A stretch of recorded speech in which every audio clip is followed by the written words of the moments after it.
This is 10 minutes late. I'm starting 10 minutes late. Happy Dab Day to everybody. Happy 710 Day. Happy Concentrate Day. It's Highly Motivated with your host, me, Oraganji, coming out of the depths of craziness right now. Everything, when it rains, it pours. All right. I don't know if you've ever heard that saying, but when it rains, it pours. And everything comes down at the same time. Everything's happening at the same time. I am now out of both vehicles. My Hyundai is up on a it's jacked up on one side, and then the truck is now, it's got some bolts missing, so I can't drive that either. So I am no vehicle. I have no vehicle, vehicle-less. So that just happened, just out of the blue. And then, of course, my daughters are fighting. I mean, I'm sure that's something people are used to. It happens. The daughters start to fight, but, oh, there's nothing in there. And then just craziness. It's craziness here. So I got home. And there were plants. I ordered plants, and there were plants, beautiful tomato plants, pineapple tomatoes. They're like pineapple. And then I've also got this like marizzato tomatoes coming in. Beautiful plants, I'm telling you. So excited. I'm excited about plants these days. Don't ask me what's going on with me. Don't ask me why I'm excited about plants, but I'm excited about plants. So anyways, I got home. Busy day with the doctors, and just really positive though. And tomorrow's gonna be another busy day, doctor days. So anyways, so I get home and the plants have been delivered. So I'm like, ooh, ah.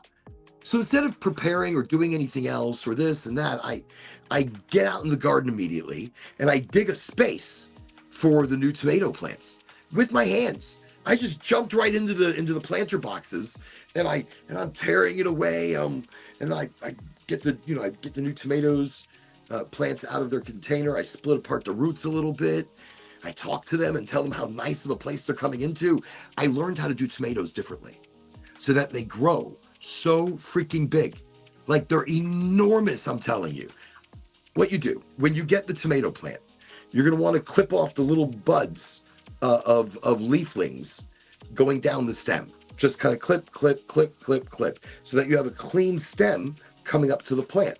And then you want to bury the whole stem, bury the whole thing, not just where the root ball is and up a little bit. You want to bury the whole damn thing. So you're really putting that tomato plant deep into the ground. But what happens is that stalk that had those little clippings on it that you took off is now going to root. And that's going to root so much that the plant is going to grow so fast. That's what's exciting. That's super exciting. Tonight wait a second. It's so dark, I couldn't see it. It is so dark, I couldn't see it. Everybody welcome Professor Time to Highly Motivated. Welcome, Professor Time. Welcome to the show. Welcome to this podcast, this community get together, this little chit chat we're having. And of course, everybody also welcome Goopy Chunk, Goopy Ganji to Highly Motivated. I'm not sure what's going on right now. My brain is in mishmash mode. You started a little late, didn't you? I did. I was trying to start on time, but there, of course, family issues and things sparked up. Everything sparks at the last minute. When it rains, it pours. And when you're trying to get something done, like I always start on time, unless I'm on the road and I haven't made it back yet, or I'm stuck between hotels, or I'm stuck traveling, or I have to go to a company dinner. But normally I don't have those issues at the house. But things have been a little different here lately. It's been very chaotic. But it was I thought maybe your LinkedIn feed was impacted, but as soon as you came on here, you came on LinkedIn. So Oh, did I? Good. Oh, no, good, because I wasn't sure. Because you know how LinkedIn, you got to start pretty much right on time. And they give you 5 minutes of leeway. So for your live performances, they say start 5 minutes early or 5 minutes late. And you're like, oh, what if I start later than that? Well, obviously today they allowed it. Obviously it was allowed. So thank you, LinkedIn, for understanding my lateness this evening. But you know, when things blow up at the house, that's what you've got to take care of. You know, that's family matters take precedence. I almost, because you know, things were getting a little heated over here, I almost couldn't start the show. Let me just, everything okay out there? Okay. So of course the battle of the daughters. That's really what's happening. It's the battle of the daughters. So tonight, everybody, I just want to say thank you and welcome to the show. This is Highly Motivated. I'm Oraganji. This is Professor Time. And of course, if you have the link, you are more than welcome to link in live to the Highly Motivated show. We are broadcasting Friday, Sunday, Wednesday, and we're doing it right here on all the channels that you see us right now. So LinkedIn, Twitch, Kick, Rumble, YouTube, TikTok, Facebook, but Facebook they just won't give it to us live. I mean, I'm going live, but like it's private or something. It's the weirdest thing I've ever seen. And also on Facebook, I'm restricted again. They've restricted me again. They've restricted my account now until the 27th. What does that mean? It just means that I'm limited as to what I'm capable of doing on Facebook. Facebook can be really, let me see, I would join, but my phone is about to die and I've got to go out to my bar to join. Not a problem. No. I'm just saying, if you have the link, join. You know, if you have the link and you're capable of joining, join. If not, not. It's not a big deal. We've got some rebranding here, micro topics. What's in Oren's brain? So what is Oren thinking about micro topics? I have interesting things. I'm actually kind of excited. We have more fun facts. That seemed to be a big hit. People enjoy the fun facts. So we've got more fun facts. We've got some really interesting micro topics. And just to give you an idea of what I'm talking about, the power of self-worth. That's something I wanted to chit-chat a bit. You know, knowing that you are powerful, knowing that you are capable, understanding and believing in yourself. Effort versus alignment. So what's in Oren's brain? That's what's Oren's brain. That's micro topic. Effort versus alignment. How aligned are you really with the universe, with yourself, with your body, with the changes and the happenings and the energies around? You need to be aligned with the whole universe. You can't open yourself up to a universe if you're not aligned, if you're not centered, if you're not in that transmission. You are not going to connect. You could be grateful all you want to be. You could be like, I'm grateful for this and grateful for that and grateful. And I love this and I love that. And I give everything and I expect nothing. But if you are not within alignment, no amount of effort is ever going to bring you there. No amount of effort is going to bring you the abundance of the universe. You have to be aligned. So we're going to talk about that. Ooh, hope you guys are ready. CERN. I know we chit-chatted just a little bit about it last episode and the episode before, because CERN is shutting down and they are moving antimatter.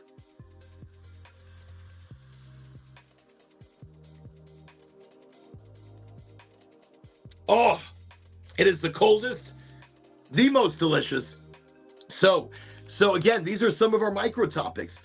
Oh, and my daughter has contributed to the conversation, shadow people, a discussion about the shadow people and why we could see them as kids. When we were younger, we saw the shadow people, and now it's like they're closed off to us. We can sense them, but we can't see them anymore. And maybe sometimes when we are at our most childish point, maybe we can. Maybe we've locked something away. We've blocked something. We're ignoring it so much. But shadow people, I mean, are they multidimensional, transdimensional? Are they coming through a portal? Are they seeing us and we're seeing them? But only if you're within alignment? See, a lot of it comes back to just being aligned. A lot of it just comes back to being part of the whole thing. So, all right, so I think that's it. Yeah, shadow people discussion, CERN, shutdown, and the antimatter. Effort versus alignment. Now, really, that's a big one. I was thinking, you know, my whole life I tried hard. I was a tryhard. I worked hard and try hard. I would work against the wave in that sense. Like I would always be running into the wind instead of running with the wind. I think that's what it's about. You can put all the effort in the world, but if you're running against against the tide, or if you're running headlong into a hurricane all the time, you're not going to get very far. And you're not going to get there happily. You're going to get there like you've worked so hard that nothing will satisfy you but the big win. I just feel so deep tonight right now. I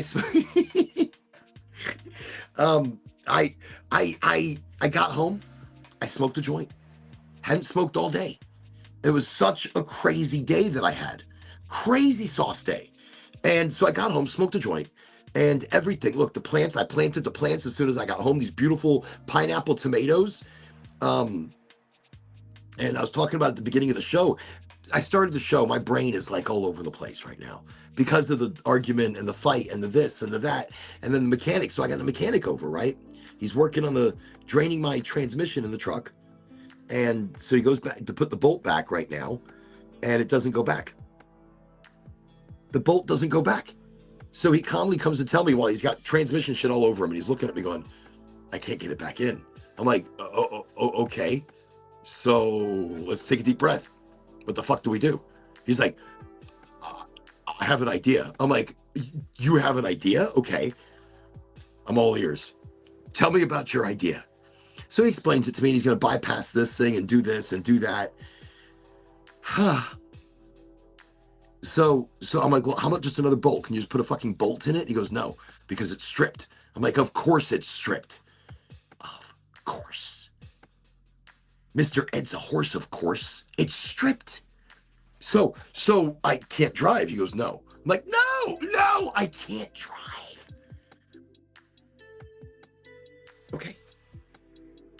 Okay.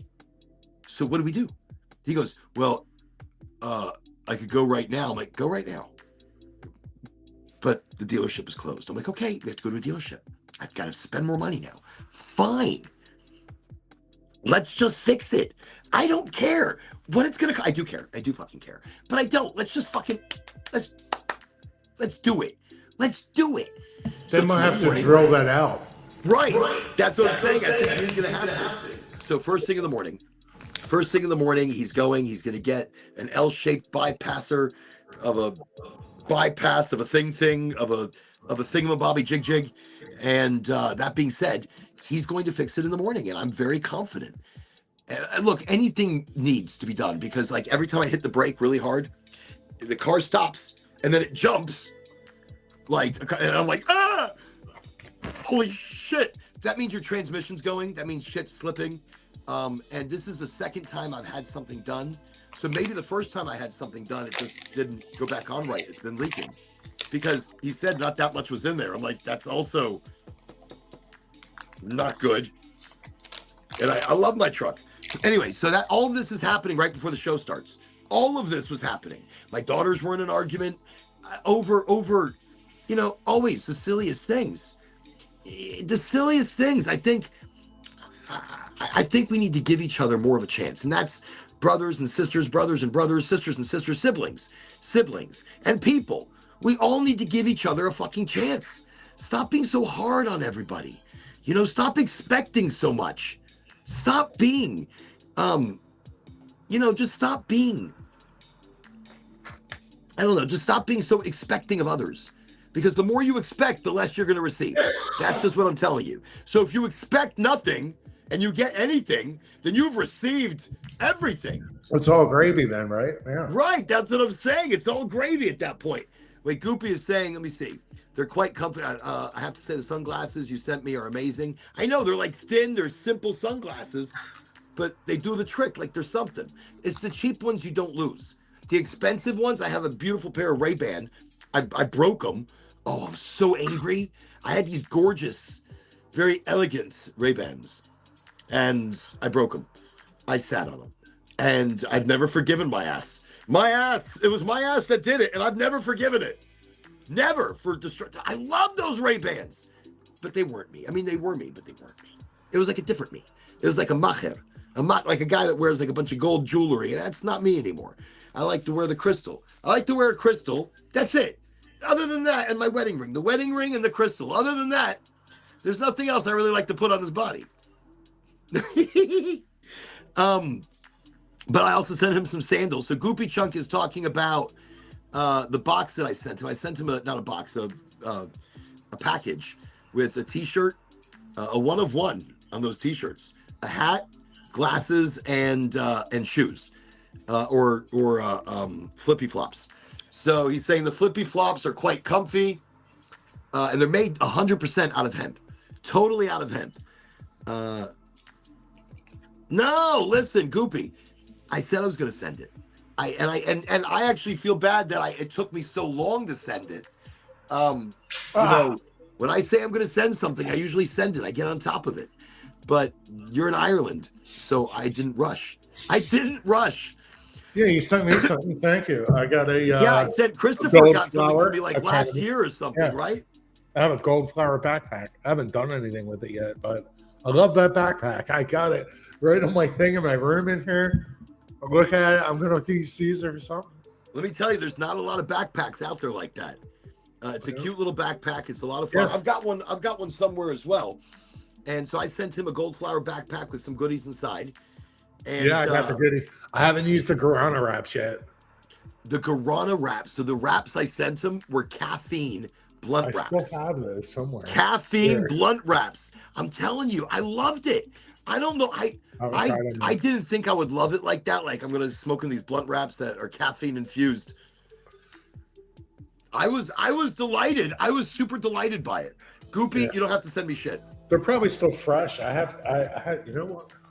Your patronage is all I accept, you know?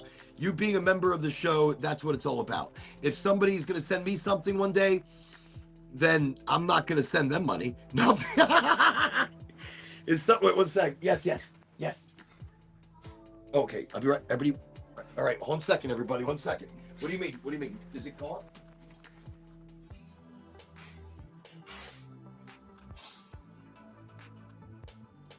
Did it keep going?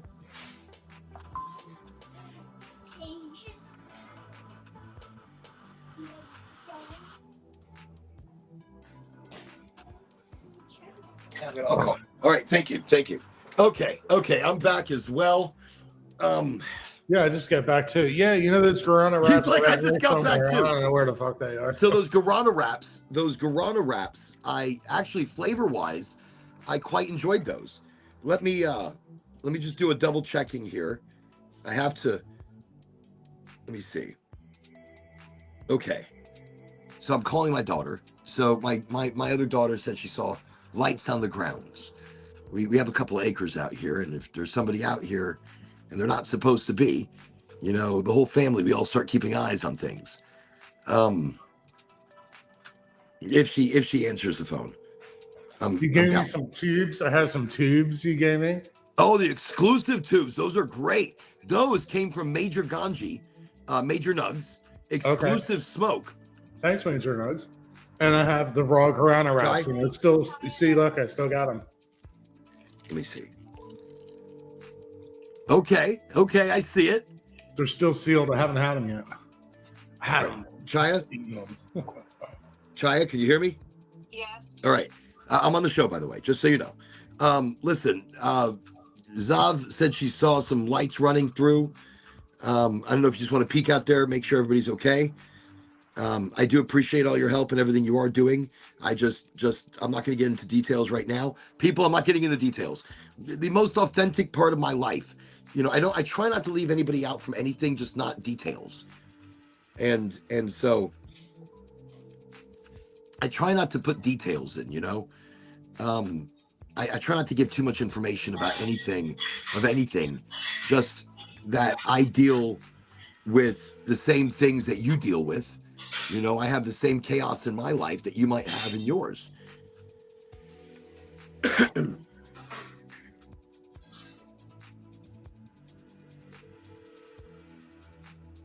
Okay, so she's just not going to answer, which is not uncommon.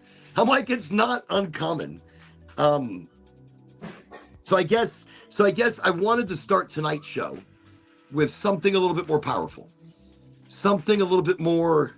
So now that we've gone 21 minutes in and all the chaos is subsided, we're subsiding the chaos. Are we? Who knows?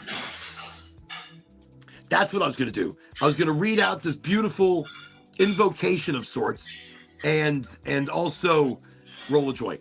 So I guess while we're getting into that mode of rolling a joint, let's figure out what we're going to smoke. We've got the orangutan or the orangutan. Let me see. Goopy. Let me see. All right. I got to head off. I've got a great stream. Sorry, I can't stay long, but I got to be up early. Goopy, good night. Thank you for coming to the stream at all. Everybody, Goopy's in Ireland. And of course, over there, it's like 3:00 in the morning. So Goopy, have an incredible evening. Have an incredible weekend. You're already in it. Like he's fast forward over there. It's like time travel. He's like in the next day already. Anyways, Goopy, be amazing. Have an amazing kind of day. Just do amazing things. Have an incredible adventure of a weekend. All right? An incredible adventure of a weekend. So, okay. I'm not sure what we're going to open up here. So we have Ideal. And what is this? Legend of Jack. That's what we're opening. It's a sativa. I love Legend of Jack. We've got a few of them here we're going to go through. But this is Ideal Cannabis, the mothership of Gold Flower Cannabis. Everybody, it's East Coast Visual Media, Major Ganji, Major Nugs. Welcome to Highly Motivated. And again, yes, happy 710, happy Dab Day, happy Concentrate Day. It's Friday, a Friday sesh. It's Highly Motivated. It feels good, doesn't it? Even though all the chaos, we started the show late tonight, but even though all the chaos that brought us to this point, still, I'm super excited, super, just excited to be part of this, part of this community. Let me see. Highly Motivated wanted to pop in and wish all the Ganjis a happy 710. Happy 710 to you as well, East Coast. Hosting a nice sesh at the studio. Wish you all could join. Man, I wish we could too. I wish we all could join this beautiful sesh. I mean, we could. You do have the link. But no, you're doing something else entirely. But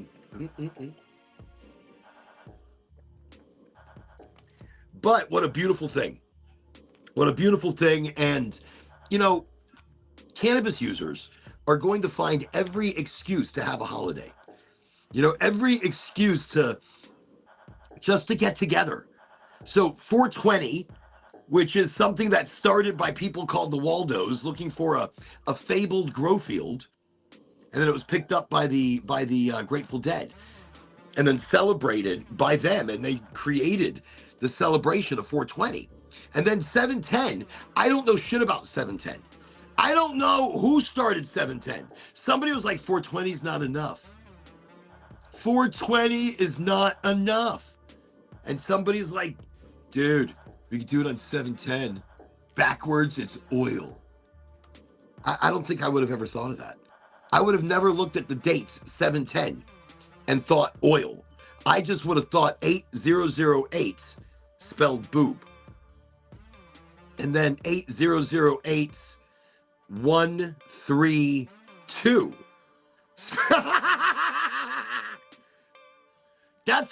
But when I got a calculator and you're a kid, and that's what we used to do growing up at my age. We also okay, forget it. I'm just not gonna keep talking. I'm gonna get myself in trouble. That's what's gonna happen. Well, East Coast, Major Ganji, you have the most beautiful of sessions over there. From everybody here at Highly Motivated and the Oraganji. Enjoy it, sesh it, be all in, believe, be it. So wait, what is it? It's be you, be all in, and believe. That's what it is. I had to do some quick chores there. Sorry. Oh, not a problem. Actually, my plants are all in the sink, and they're all got fertilizer. I put fertilizer in a cup. Okay. And I just soak each one of the pots. What kind of plants do you have? Succulents. Okay. I have actually my succulents. I wish I could take us to go look. My succulents are huge. They're growing beautifully. They start small, but once they get comfortable, they really start to blow up. And I've got indirect sunlight. Yeah. Well, no. So, okay. That's interesting. So I have some that only like 6 to 8 hours of natural sunlight, but not too hot. Succulents and regular light. And then I have some that want all day sun.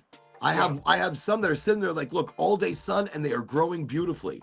Succulents are small mini plants, basically, that turn big. Yeah. Yeah. And so that's happening to mine. Also, me and my daughter went and bought a bunch of begonias. Begonias, they don't always look pretty. Like when they're not flowering, if the begonia is not flowering, it doesn't look pretty. And then some. I think the squirrels are mad at me. I'm at war with the squirrels. And so I think the squirrels came at night, and they busted up a bunch of the begonias. And I was like, no, we potted those. We showed them love. What are you doing? So, but I planted the pineapple tomatoes, and I have those Marizonas or whatever they call them. Those are coming in. I got one beautiful plant. And I'm so excited about it. So excited to plant tomatoes. Most of my garden is gigantic tomatoes. And why? Because I use a lot of tomatoes. I marinate them. I make sauces. I like to slice them. I like a tomato. A tomato is a fruit. Did you know it's classified as a fruit? But because of a weird law in the United States, we had to make it a fucking vegetable. BLTs. We renamed. What's that? I like BLTs. A bacon, lettuce, tomato, baby. Yeah, but beautiful, juicy tomato, beautiful bacon. And then what's the lettuce? What is the lettuce? Is the lettuce supposed to be like, I don't like lettuce. I like arugula. I like spinach. I would even eat just a tomato sandwich, even a toast with mayonnaise. I've had that before. When I didn't have like bacon, I just made a tomato sandwich. Angie used to work with these Russian dudes at the bakery. And on break, they would take a giant tomato out of their bag and they'd bite into it. And then they'd put a little salt and they'd bite into it again. So their meal was a gigantic tomato. And it was hard to watch, from what I understand. It was just hard to watch. But they enjoyed their tomato. I don't know how where I remembered that. Okay. Everybody, welcome to Highly Motivated. Welcome to the show. We are being ghosted on certain channels where we are playing live, but you can't find me. Or they don't advertise me, or they don't tell, like, you know how when people go live that you're following and they tell people that you're live?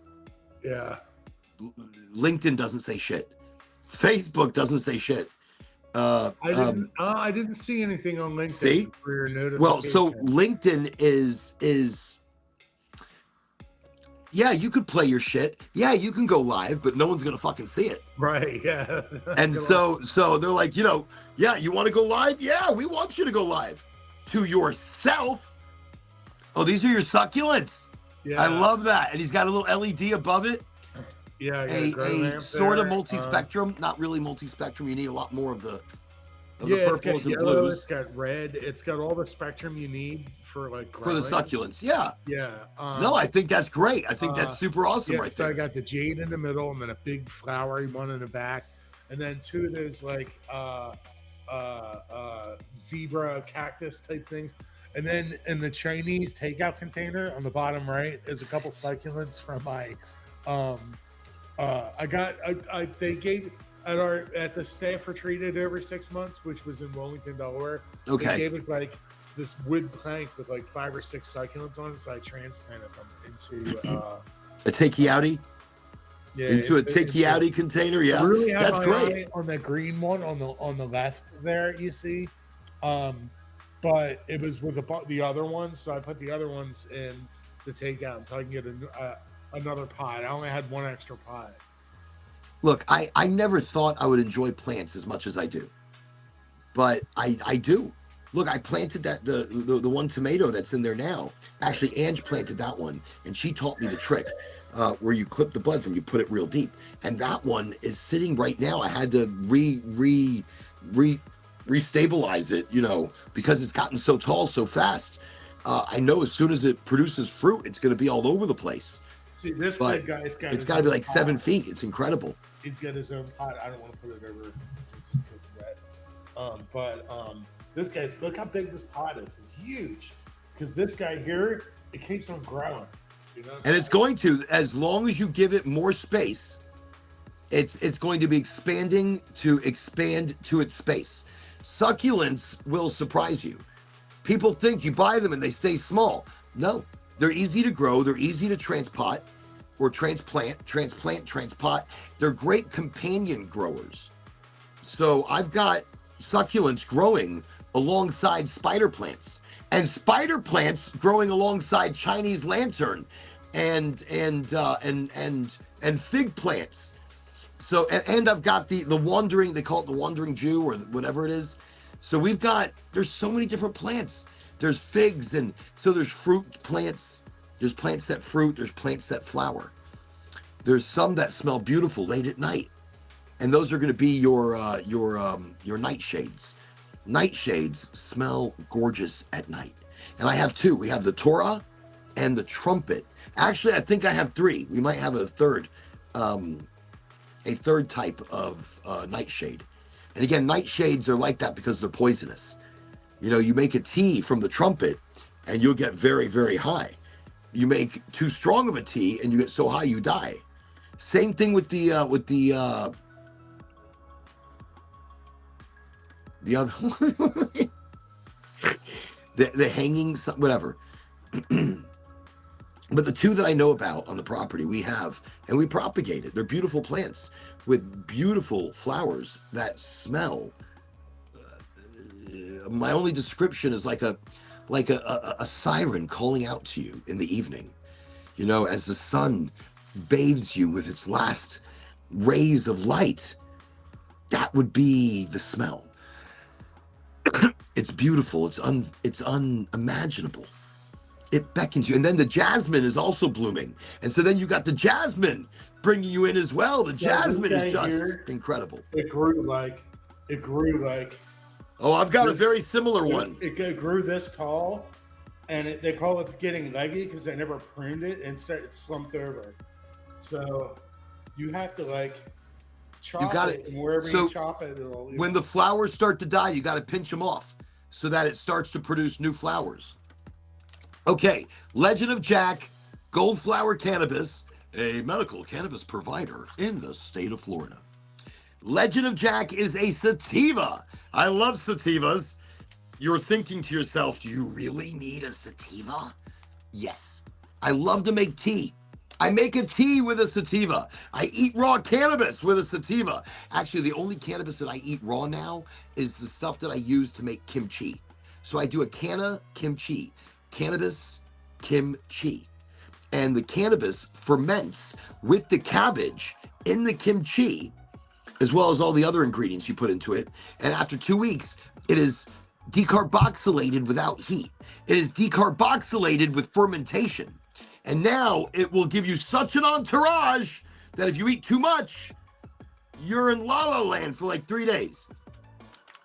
Legend of Jack. Love Legend of Jack. Beautiful strain, gorgeous flavor. Let's crack into this one. Hydroponically grown? Is that? Well, no, the hydroponic one is heavyweight. Heavyweight heads. Sunkist is not. Doghouse is not, but they're using living soil. So Doghouse, Sunkist uses living soil, no pesticides, no fertilizers, organics. I don't know if it's 100% organic on all realms. I just know organics. But the heavyweight heads is totally hydroponic, and that is a big deal. So let's crack open the Ideal. And Ideal is the mothership. Ideal is the mothership of which we grow. Goldflower Cannabis started with Ideal as their brand. It's the brand. And it was the launching pad because their flower so amazing. The strains incredible. And that's really the big deal. Let me see. We've got Lisa Walsh. Welcome to Highly Motivated. Welcome, Lisa. Welcome to the show. So again, if you're new to the show, you're just popping in, no expectations. No expectations, no set conversation. I missed the past couple podcasts. I was busy. We didn't even notice. I fell asleep. No, we know you're busy. Yeah. Actually, you were missed. Last episode, I was talking about Christophorus Stratovari, Professor Time, and the iterations that are. Stratovari Christophorus. But it's a pleasure to have you on this evening's show. So, let me see. You didn't link on your page, so I couldn't find you. Oh, I don't have a link on my page. Is there no link on Oraganji.com?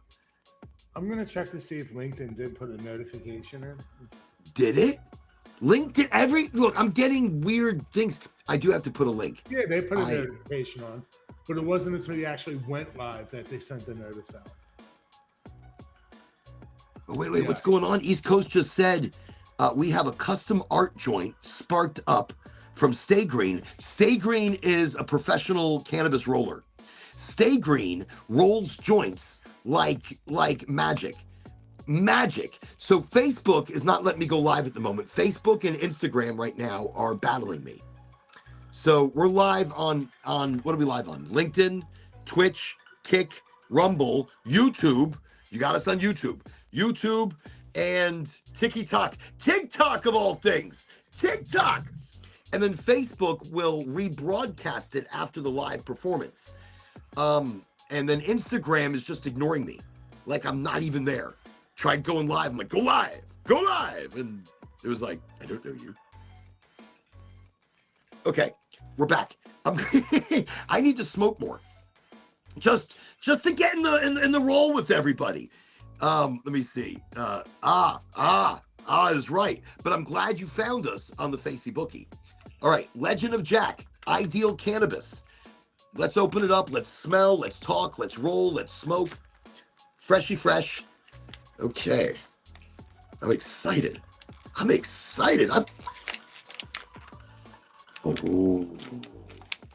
Oh. So your nose is the magic. That's the magic maker. Your nose is, your nose and your brain is telling you what you want to smoke, what's best for you right now. So, and as soon as I smelled that, I'm sitting here and I'm like, mark my words, that new Christopher Nolan film, Odyssey, so good. It's going to have 50% Rotten Tomatoes audience score, 100% critics score. Wait. So what is it? Odyssey? Yeah, so Odyssey is after the Homer. Yeah. The thing Homer wrote. So, ooh. They can't look at these nuggy nugs. I'm listening. So, it's Hollywood's. Oh, you spilled some, dude. Okay. Hollywood's very woke. So, we don't look. It's what's woke are the producers and executive producers and the people who edit these films. So that, but we're open for everybody and we're open for. But here's the thing: they lose money and they can't do it again. So, they lose money. They almost have to learn through mistakes. To win an award, though, to win an Oscar, you need to have a certain percentage of your people be of historically underrepresented communities. And I just think that he is going to win the Oscar this year. I'm calling it now. Nice. We got Cowboy. I'm listening to you. Let's bring Cowboy in as well. Welcome, Cowboy. welcome to Highly Motivated, What's up, everybody? Cowboy of Hey, THC, Cowboy. the Horde of What's Culture. happening, y'all? Cowboy is part of the band, the lead singer of the Horde of Culture, and they are Ocala's Wind FM Band of the Year 2 years in a row. Well, He's year part of after the year. He's, So he's, hold on, I'll be right back. look at that nug. Oh, So man. this is Legend of Jack, and the nose on this, so it's 3 nugs. It came as, and this is 3.5 grams. And look, it just came as 3 big, chunky ass nugs. Now the nose is fine. Before cracking into them, so cracking into them is I mean, it's nice. They smell good, but it's like it's missing. Like it's missing. And when I say it's missing, here, it's like, all right, when you smell it is when you crack it. Here we go. There we go. It cracks open. Oh, you are releasing terpenes. You are releasing the magic. Holy shit, that smells so good. There's like, okay, so it's like a piney, minty. There's a funk behind it. There's earthiness, very grassy. I could just smell this one all day. This is delicious. All right. Oh, I got some up my nose. Shit. I'm always getting weed in my nose. But Lisa, thank you so much for coming to the show, and welcome to Highly Motivated. That's right. Welcome. We do have one of the micro topics tonight is actually the shadow people, courtesy of my daughter. So my daughter has been, oh, I see you got a little nuggy over there as well, Chris. But my daughter has been talking about shadow people all day now. So a micro topic tonight is, why do we stop seeing them? What happens to us that we block out the shadow people that we saw as children? Because we saw them. A lot of us did. A lot of us saw, and our shadow people that have passed, and this is as close as they come back to some sort of physicality, or are we seeing people within a parallel dimension, a portal, like a frequency portal or a vision portal?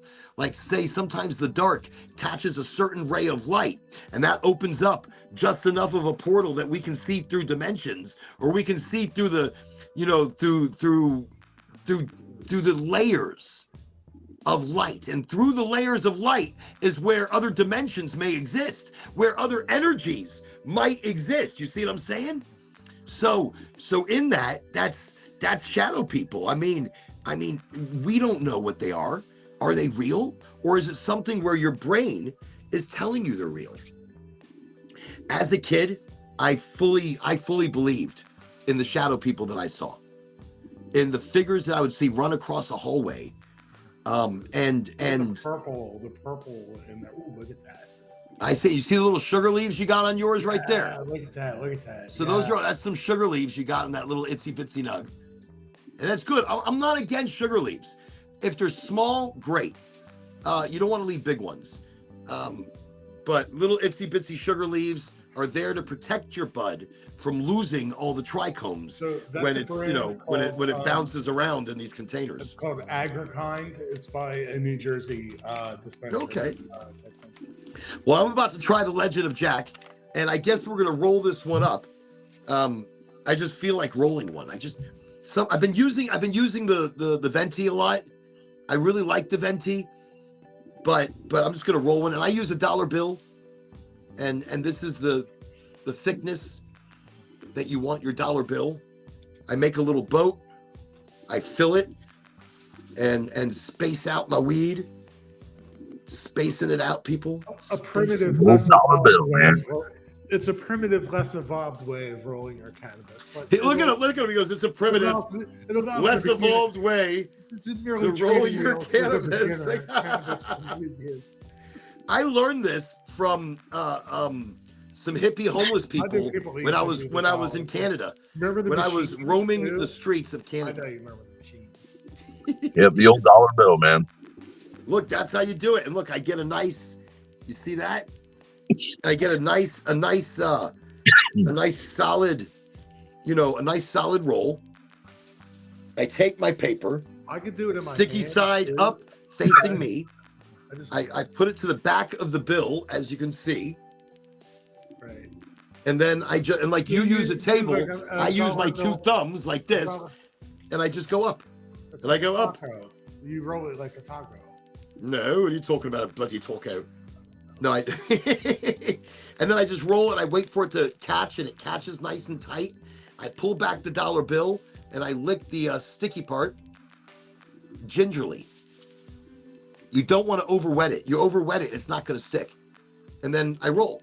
And then I have a perfect, beautiful tube. And I pinch one end. I tap it. I pinch the other end. And if it tightens itself, then I don't have to do a little shake. A little shake. You remember What's the that? glue lines? You remember the glue lines on Jokers would never stick because you. I'd never. But it had like the biggest glue line. It was like the biggest piece of glue going across a paper. No matter how little you licked it, it seemed like all the glue was going on. But I'll tell you, I'm using these, the Tyson, Futurola Tyson. I can't say enough good things about it. They smoke good. They don't make me cough. They have a nice smell. They're natural. They're unbleached. Tyson, Futurola.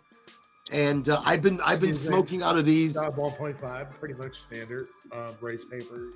Now, I'm not a supporter of Tyson. I love a good comeback story. And he is a good comeback story if you think about it. Because he's been dealt some pretty wrong cards, but he's not perfect. He's done some pretty bad things too. And in that, the guy that bit the guy's ear. Yeah, Evander Holyfield, he bit his fucking ear off, the whole ear. He had his gummies look like ears. On purpose. That is so fucking funny. Yeah, it's great. His gummies have, and they're little ears with a little bite They're on them. little ears, right? And that's it. Is everything okay out there? Okay, hon. Just checking, baby. No messes, all right? All right, love.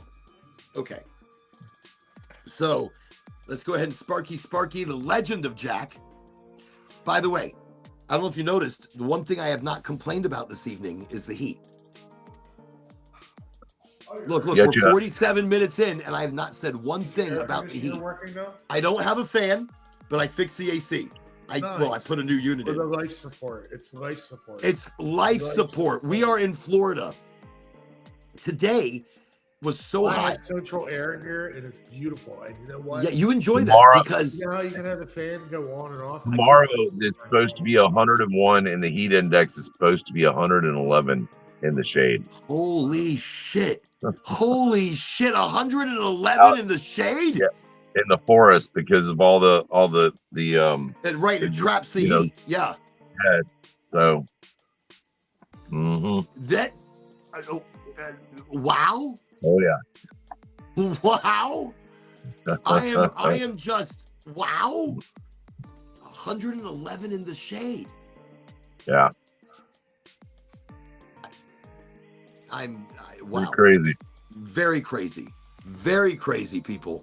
So I haven't complained about the heat tonight because the AC is working. Because I fixed it and it's keeping things cool in the whole house, which is great. Well, one AC now is working, which is the new one. And I made it look really pretty too. I did a lovely job. And one of my oldest sons helped me. And then the other AC now is acting up. It's doing like a tick, tick, tick, tick, tick, tick, tick, tick, tick, tick, tick, tick, tick. I'm like, what is going on over here? You fix one and the other one gives up. It's like the other one was holding on. It's a window one. Don't you hate that when they get a noise and the fucking thing won't shut up? But you can't shut it down because you need it. You are relying on this thing to keep sounds you alive like a fan blade in this heat. Sounds like a fan blade. Does it sound like metal on metal? It does a little bit. It might be a fan blade, or it could be something stuck in the shroud hitting the fan blade. Well, I smacked it a few times and it didn't sound any better. So I'm really hoping for the best. No, it's probably going to require a serious cleaning. So I'll probably take it down, clean it, see what we could do to it, see if I can't get it working. But some of the buttons don't work either. So when you turn it on, what you get is what you get. So what you get, because nothing works on it anymore. So what you get's what you get. So again, everybody, welcome. I just want to let you know that today, Gold Flower for 710, which 710 is the holiday that is going on for stoners today, or cannabis users, cannabis enthusiasts. Today is the day. Yeah, it is a window unit. And it used to work just fine. It used to work like beautiful. And then like one day, boom, it stopped working beautiful. It's still cold, but it's like it doesn't want to do shit. It's like, listen, I've done enough. I can't keep like up. A summer. You can't. It is so hot. It was like, I give up. Enough. Leave me alone. Well, we have the heat gets so hot. I mean, a lot of people think that an air condition cools the house. In theory, it removes the heat. And when you remove heat, it cools down. So it can only keep up with so much. I try and tell my wife all the time about it, because she's like, that's why the 2 units. Well, that's why it's better now. If you go out and stand on the roof, you'll see how much heat's hitting the roof. It's crazy. The AC trying to pull it out. So right, exactly. Yeah, it gets really extreme. No, it does. And I'll tell you, the big deal, the one AC unit was doing the best that it could do, but it really felt like it wasn't doing anything. And now that we've got the other one hooked up, thank God we could breathe finally. It was like a week. I was waiting for, what was it, like a week?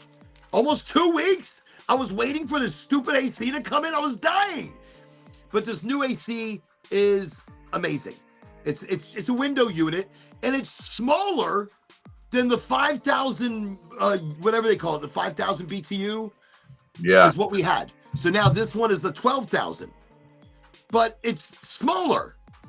It's smaller than what was there. What was there was a cheapie, and so it's a nice one. It looks nice. It's a Garvey or gravy. What you got there in the window? I got gravy. Mine's the knockoff model. The Garvey was a little expensive, and the gravy, I was like, yeah, it's like the same thing. You're riding the gravy train tonight. This is lovely, by the way. I just want to let you know I'm sitting here smoking the Legend of Jack. Gold Flower Cannabis, a medical provider in the state of Florida. The flavor is just like the smell. Minty, piney, and why is there funk, a legend? and just really lovely. What's that? Who is Jack, and why does he have a legend?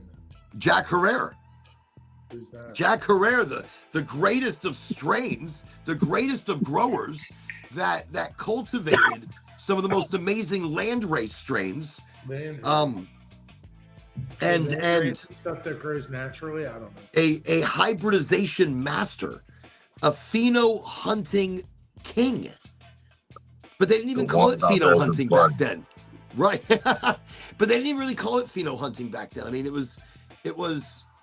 There's a guy on LinkedIn that is sells plants and he sells seeds, and he converts seeds into plants and plants into seeds too. But all he does is that. It's like premium genetics or something. I don't know. You might. So he's selling the culture, so you could basically grow your own right from that, or you could or he's sending out starter plants. One of the best things I am at is starting a plant. My track record in seed startage really is incredible. I'm actually sitting here because it's concentrate day. I should be doing concentrates. I should be smoking some fucking concentrates, and I'm not. I was looking for them. Here, hold on. Are they these? Are these they? These are they. Wait. Why is it open? No, it's not. Okay. These are the seeds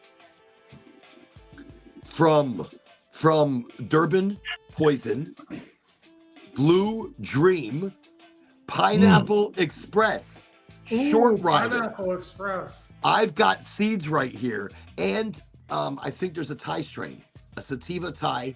I don't know which one, but these seeds that are in here are killers, like the most beautiful shit ever. So you buy Why am I seeds too. You can why am I not grow your popping own. them? Are you allowed to grow Because your I'm own? not allowed to in the state of Florida. Ah. So I will just hold on to those and reminisce about the days that I could.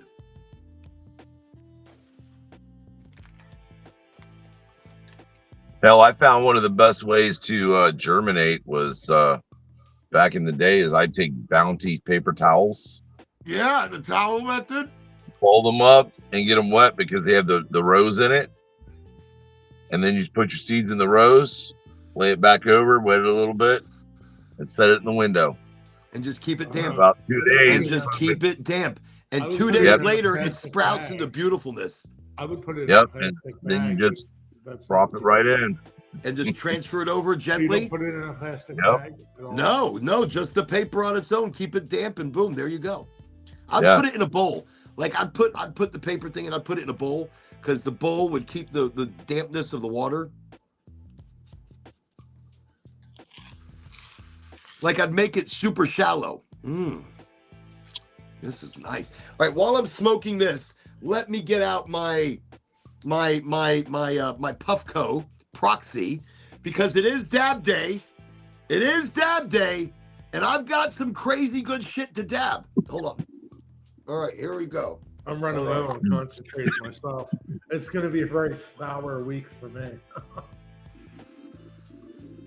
I'm having trouble putting this down, though. The Legend of Jack is gorgeous. Goldflower cannabis, I just want to tell you something. Nail on the head. You hit this one out of the park. The flavor, the smell, I could feel the high. Look how, like, energetic I'm feeling. It's like... but really awesome. Awesome. Oh, and I got to tell you, Cowboy, I got to tell you about my new diet. It's called, if I don't eat anything at all, I feel fine. I'm not bloated. I'm not, and you know how some people don't eat and they go crazy, where they don't eat, like, I've got to eat. Well, so I haven't eaten today. And I mean, I've been drinking coconut water, so I guess it's not good fasting, because fasting, you stop everything. Everything. But everything. So I'm just doing the food, though. I'm just stopping the food. And I'm going to continue with the coconut waters and the juices and whatever. Just no solid food. And I'm feeling great. I don't know how long I'm going to be able to do this. I'm going to try. I got to clean this thing out. It's dirty. I got to do a cleaning. It's so dirty. It's so dirty. We're going to do a little cleaning. And I'm going to show you how I clean. I mean, honestly, how I clean my Puffco proxy. You'll be fine if you. I said honestly, you'd be fine as long as you, like have a little protein drink or something. Well, and that's so. I do smoothies. I do fresh fruit, Green Goddess smoothies, and they're delicious with spinach and ginger. Ginger is a big one that flushes you out. Look at that, Chris. Oh, I'm sorry, Professor Time. That's a lovely roll. That's a lovely roll that you have. Professor Time. By the way, if you've shown up to the show and you don't know what this is, don't worry. Nobody does. Even we don't know what this is. And it really creates itself into...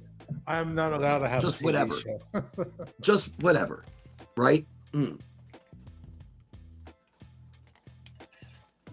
ever see that show, Vax? I really like that. Which one is it? Vax, and there's a decapitated robot head. And Wait, what happened to this thing? With the love slave, and wait, did it? He just says the craziest things. Like, okay, wait, is it? What's happening here? He reads her love poetry. All right, so my proxy is dirty. I take a Q-tip and I rub it around the inside, and it comes out with the dirt. Look at that. Look at that. Just like that. Takes care of. That's why I love this device. You take one Q-tip, and that's it. One Q-tip, and your device is clean and ready to go. They don't support me. They don't give me money. I had to still pay for my device, but I love things that are easy. I love easy. I love, easy workability. And look at that cleaning, how easy I was able to clean that with one uh ear. Q-tip. Thank you. With one Clean my Q-tip. coffee maker ever since I got it. Oh, time to throw it away. I'm terrible. I am What terrible. were It's you like, saying, Chris? No, The I'm what? saying, are you in your back cave there? What are you in your van? Like, what's What are you? Oh yeah, Your man, I'm van? chilling out in the What back cave, man. No, I'm sitting in the car, man. Got a nice AC. It's too hot outside. It doesn't look like You a know. car though. Like the behind you doesn't look like a window or anything. Look, he's It's in an dark. undisclosed. It's dark. He's in an undisclosed. He's in an undisclosed location. He's coming. He's Keep the light broadcasting. Oh, on. it popped. Oh, Looks like you're in a van or something there. I don't know. Like It's SUV.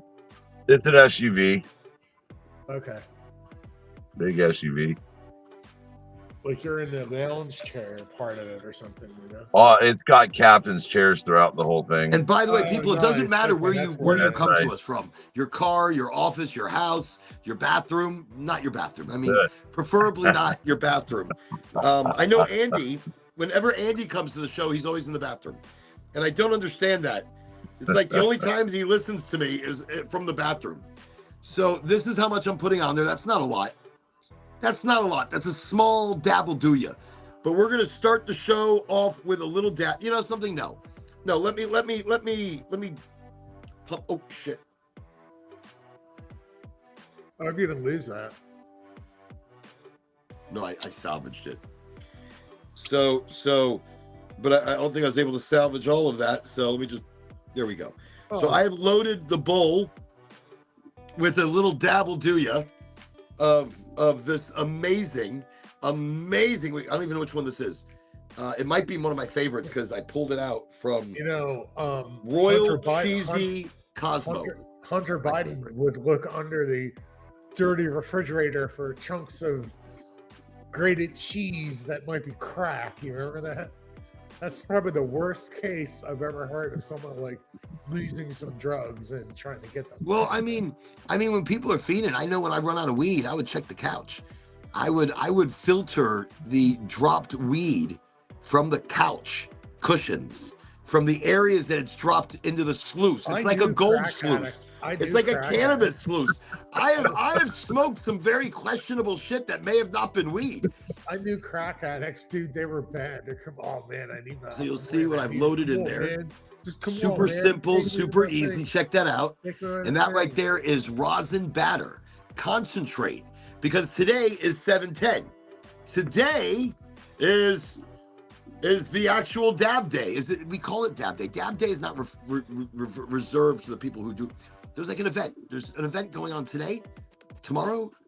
Shit, I don't know. In Tampa, there's an event going on called Dab Day, and they do Dab Day like 3 times a year, like a holiday Dab Day or like a trick or treating. What is that? Halloween, a Halloweenish. I forgot. A Halloween themed Dab Day. They do a pirate themed Dab Day, which is the one that's going on right now. It's one of my favorites, and I'm really feeling old. I haven't been in a while. I need to go. I need to go and cause some shit.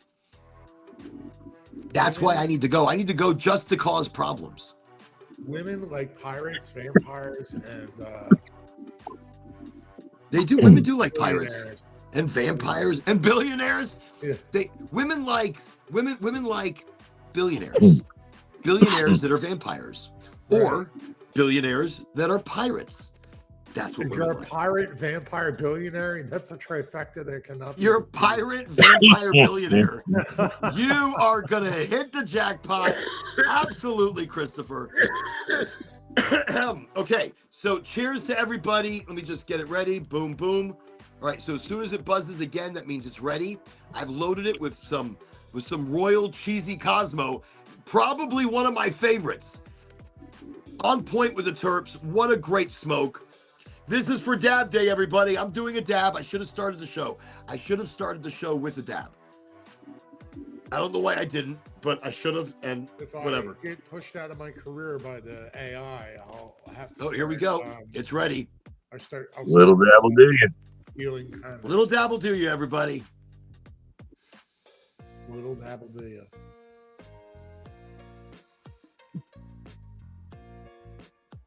Wow. Wow. That is cheesy. That is funky. That is so good.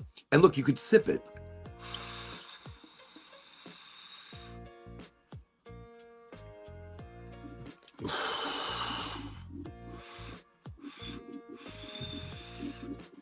This is a lot.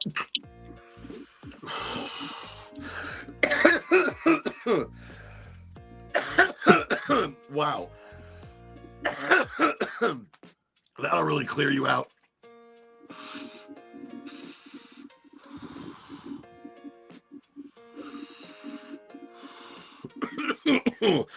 Feel it in your spine. Happy Dab Day, everybody. Happy Concentrate Day. I really can't tell you too much about it because I don't really know anything about it. I know it's just 710 backwards. It's oil. That was great. That was great. I'm going to be useless now for the rest of the show. That was great.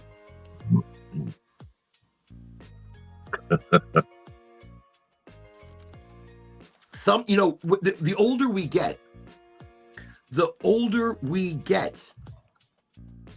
we need high dose THC via the form of a concentrate. Now, smoking, we can't really do all the time.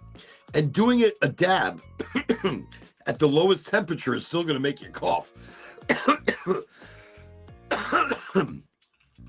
But vaping a high concentrate can be essential because that high THC level is required for pain, you know, for the neuropathy, for the fibromyalgia, to reawaken the pathways in the body.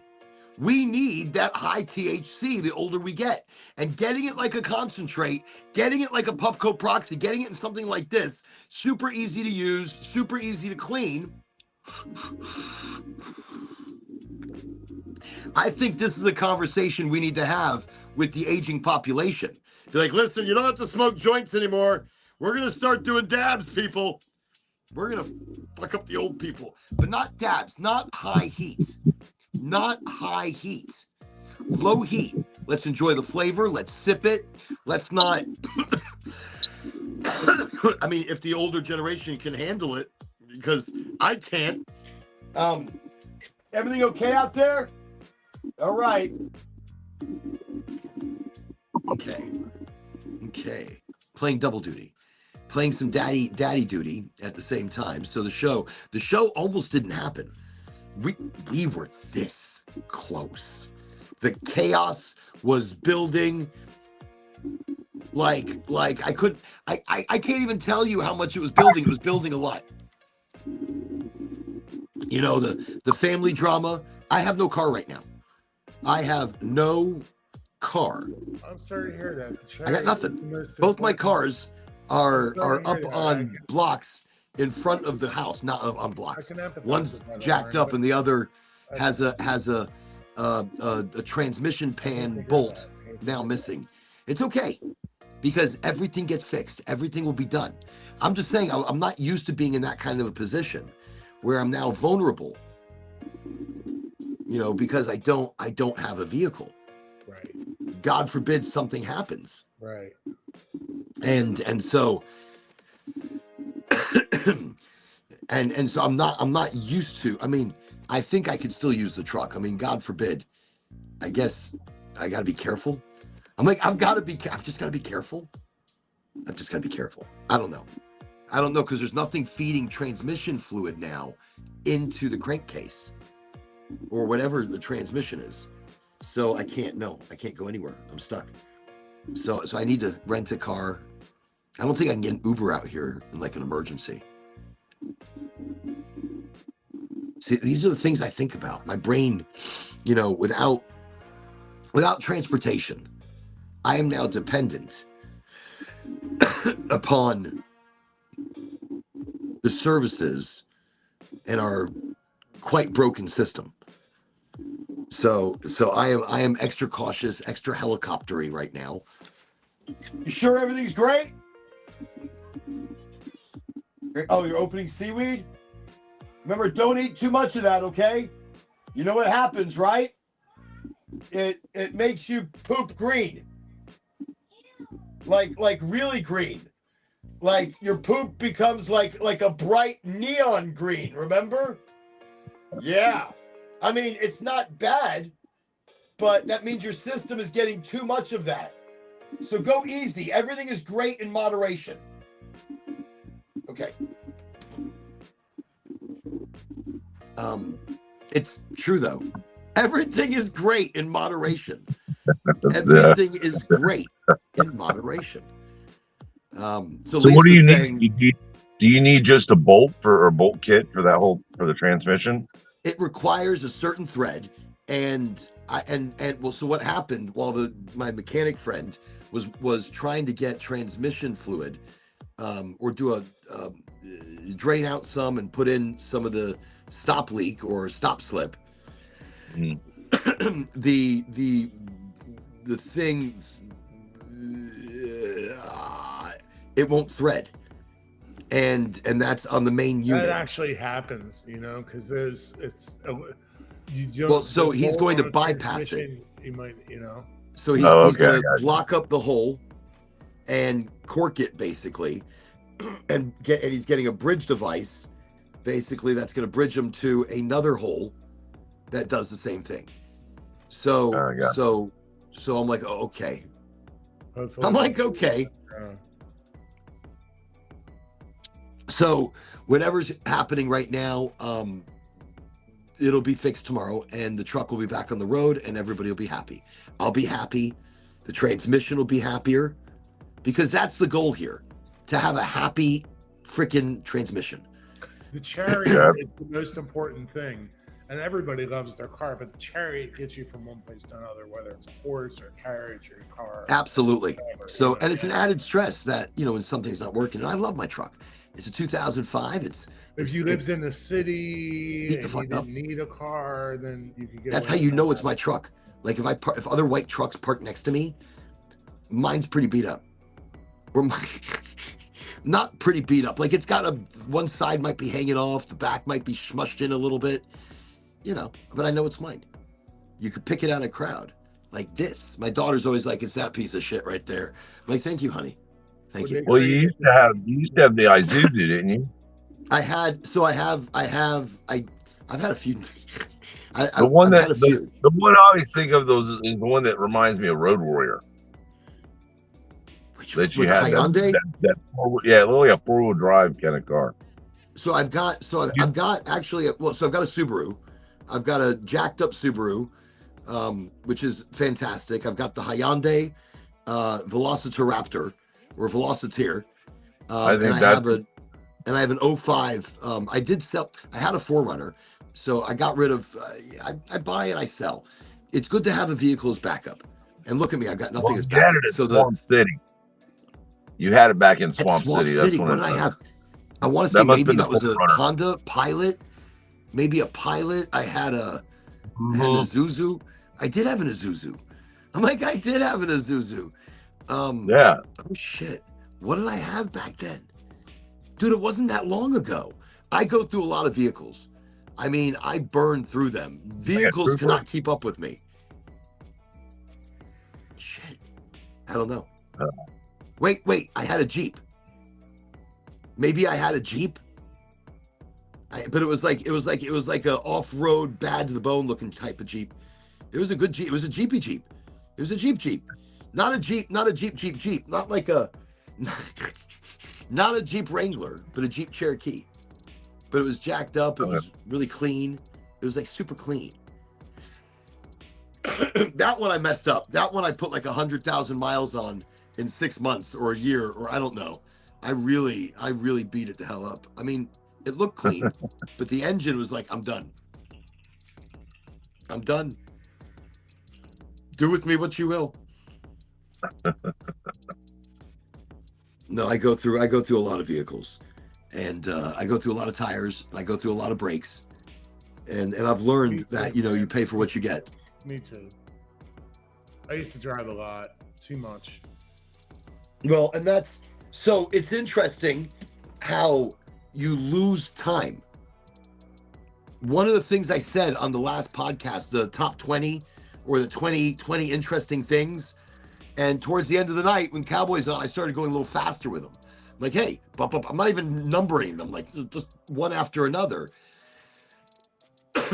And one of the ones I said is that the reason we feel like time goes by faster as we age is because we are compressing certain moments like that. We're compressing. Yeah. Yes.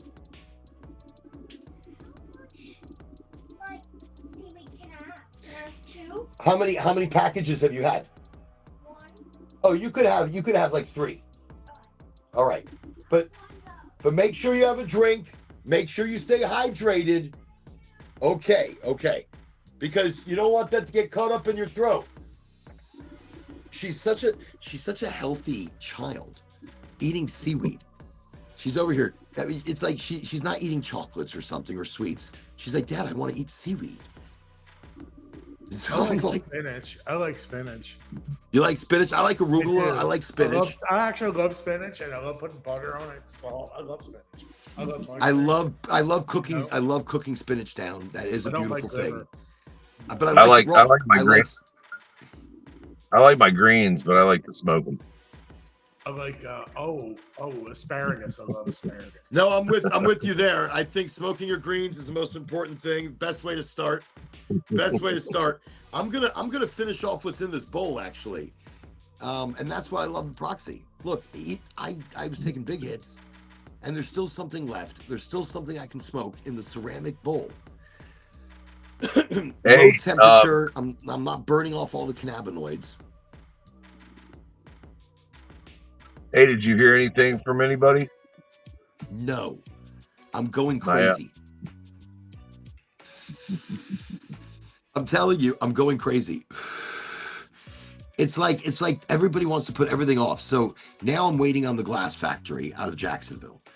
I've heard back now. Okay, let's be fair. I've heard back from some smaller venues, and they're all about it. All about it. But they can. I mean, some of these places can only and look and the Heartwood Soundstage. As much as I like it, the amount that they're charging for the size that they are. Yeah, I thought it was bigger than that. I thought it could handle more. I didn't realize they were going to pull parking in there. That takes away your whole area. I know they opened it up for the Tom Petty Festival. I don't know why they wouldn't do it for us. Well, they would. They would, but then parking would be... Yeah, parking's hell. Parking in that area. So right now, everybody, just so you know, well, hey, we're talking about the Ganji Fest. Be your own Ganji. We're open on the show. We let people know where we are, where our progress is, what our roadblocks are. And right now, the simplest of flipping roadblocks is location. We've had amazing locations. Parking. I mean, we can, if there's parking decks or something like that around us, we can always, rent a bus and call it the Cannabus and just have it do rotations. You'd be doing rotations. No, and you know something? That's a great idea. It's a great idea. So I'm still looking into a few options. And there are actually some biker bars that have a lot of land that we're looking into as well. There is something out by Daytona. But like you said, when it was like Jenna Springs, a couple of people have been shot lately, or there's been a couple of deaths. Yeah, deaths. Jenny got a bad rep for a while. Daytona's no better. Holy shit. Daytona's like, well, we don't have to disclose it any longer. I'm like, it's public records. Yes, you do.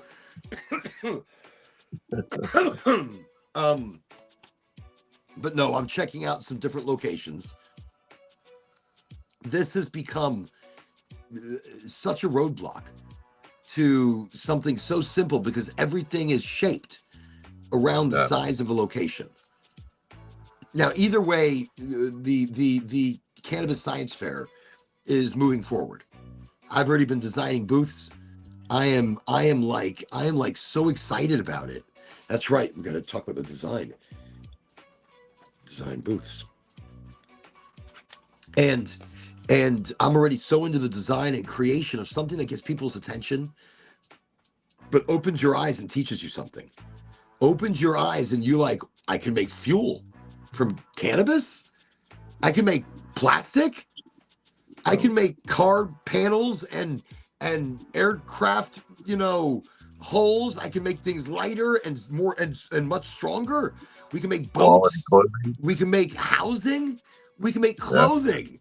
And holy shit, clothing and shoes and 1,000+ other materials that we use oil for right now. Instead, we could be using something clean and healthy. We could be using something, that is helping our environment, that is cleaning our soil and cleaning our air. The stuff we breathe, we can have clean homes. Clean homes. People are not ready for clean homes, are they? They want the microwave dinners and convenience dinners. Microwave. One seed, man. It's all of it comes back. One seed. 100%. And you're right. One economies seed would crash. One seed. And it does all of that. And look, when you talk about hemp as fuel, so let me just quickly talk about this. Just quickly. So hemp as fuel, and this is a big deal. So someone once asked me, they're like, okay, so all right, so say we do it. Say you grow hemp and you give us the hemp herds, which are in abundance. And that's after the flower, that's after the oils, that's after so many other things that you are creating, okay? 1 acre creates 700 to 1,000 gallons, 700 to 1,000 gallons a year of fuel using hemp herds. So currently we use corn. We're using corn to create ethanol. So the big change in the plants that do that conversion is we take away the corn and we give them the cannabis herds. That's it. You just take away the corn and you give them the cannabis. And every car that is currently running flex fuel will be able to already run cannabis flex fuel. 2 major milestones will be, number one, the big one, the shit that comes out of your exhaust after you use the flex fuel, the cannabis flex fuel, 0 emissions. 0. It's water back to the earth. When you use the corn, there are chemicals being leached back into our soil, our air, our water that is coming from the corn ethanol. Also, to grow corn, it ruins, it does topsoil erosion. And it destroys farmlands. It drains all minerals. And actually, cannabis can be used in remediation to bring the soil back to life. There are so many things cannabis can do. Oh yeah. The only problem is there's so much money in people's pockets right now that are in the oil business that they don't want that to happen. Right. And it's a sad there has situation. To be a way us as people. Look, us, we're talking right now as rational, simple, authentic fucking people here. And we're saying, maybe we want something different. Maybe we want something. Look, I mean, do we have to do it ourselves? Like, do we have to grow an acre and be like, look, I produced 500 gallons and I don't know shit. And this is ethanol right now that can be blended into your fuel supply that did not come from overseas, but it came from a garden. I think the closest we'll start to get to this is if we stop allowing lobbyists in the government.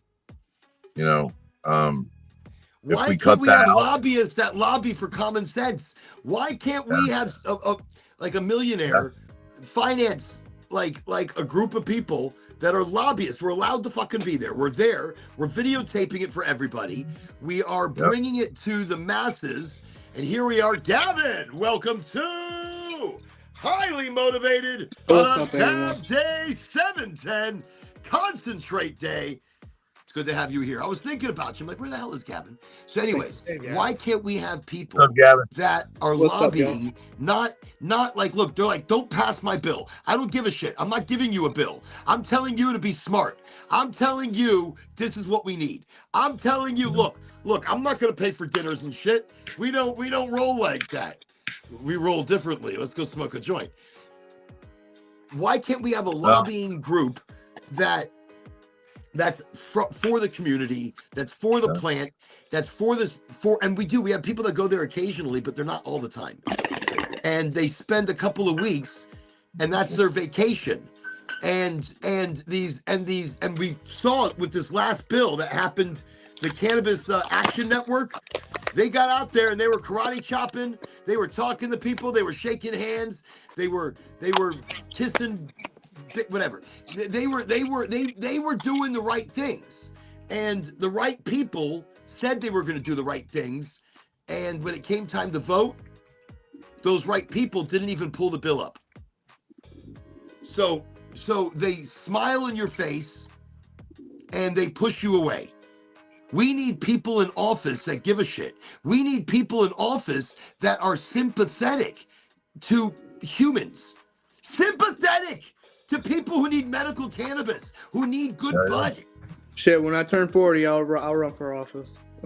You have to be 40? Oh, yeah, man. I think you have to be 40. You have to be 40 years old to run for what office?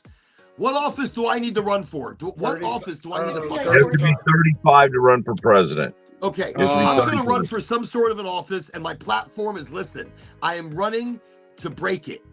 I am running to recreate it. I am running, if you elect me, I am breaking the system. Elect me to break the system so together as a community, we can rewrite it. Yep. We can rewire what is running and controlling our lives. That'd be Let's dope. be a voice in that. There are so many other countries out there right now that are using these resources and doing this, and it's just amazing. I mean, look at during COVID, okay? Look at when all the emissions went away and nobody could drive their cars to work. Los Angeles cleared up, China cleared up, all these countries. Shit, I know. How amazing. We stopped polluting. Here, I mean, it's opening your eyes right there. I watched a thing last night about Lake Tahoe, and they took these drones down to the bottom, which is like 1,200 feet. And it's crazy. They found all this toxic chemical, like mercury and all this stuff in these 55-gallon drums that were dropped back in like 1959. Oh, shit. And they found all the lot numbers and everything from it. Someone just decided, hey, it was cheaper to dump it in the lake than to. Well, that's what they used to do back then. That's how they got rid of shit. Yeah. And so the toxicity, is it in danger or endangering the public? Has it been? It's the water's so cold that it's kept it slow deterioration, but they're starting to leach through, and but there's so much water there, and it's constantly being done. But they said there was over 100 barrels, 55-gallon drums. Holy shit! It was crazy because that the water is crazy. Clear. But I'm telling you, this is, look, we as a country or as a planet, we're already past the point of no return. Yeah, remember Deepwater Horizon? It was just spilling. Remember that? Yes. And that's I got sticky on my fingers. And then what do? I put my sticky in my hair. So yeah, Deepwater Horizon. It's still, by the way, it's still going. Not as extreme. They've made the hole smaller. but it's capped and still leaking. It's still a catastrophe. Deepwater Horizon is not over just because the fucking movie ended. No. I'm gonna let that sink in. So no, our planet is already past the point of no return. No, she's bleeding. We need to soften it. We need to make it better. We need to stop. Maybe just stop. Like, you're right. During COVID, the skies cleared up. China with the worst sky in the world cleared up. India, Pakistan cleared. People stopped dying on the streets. Communities fed each other.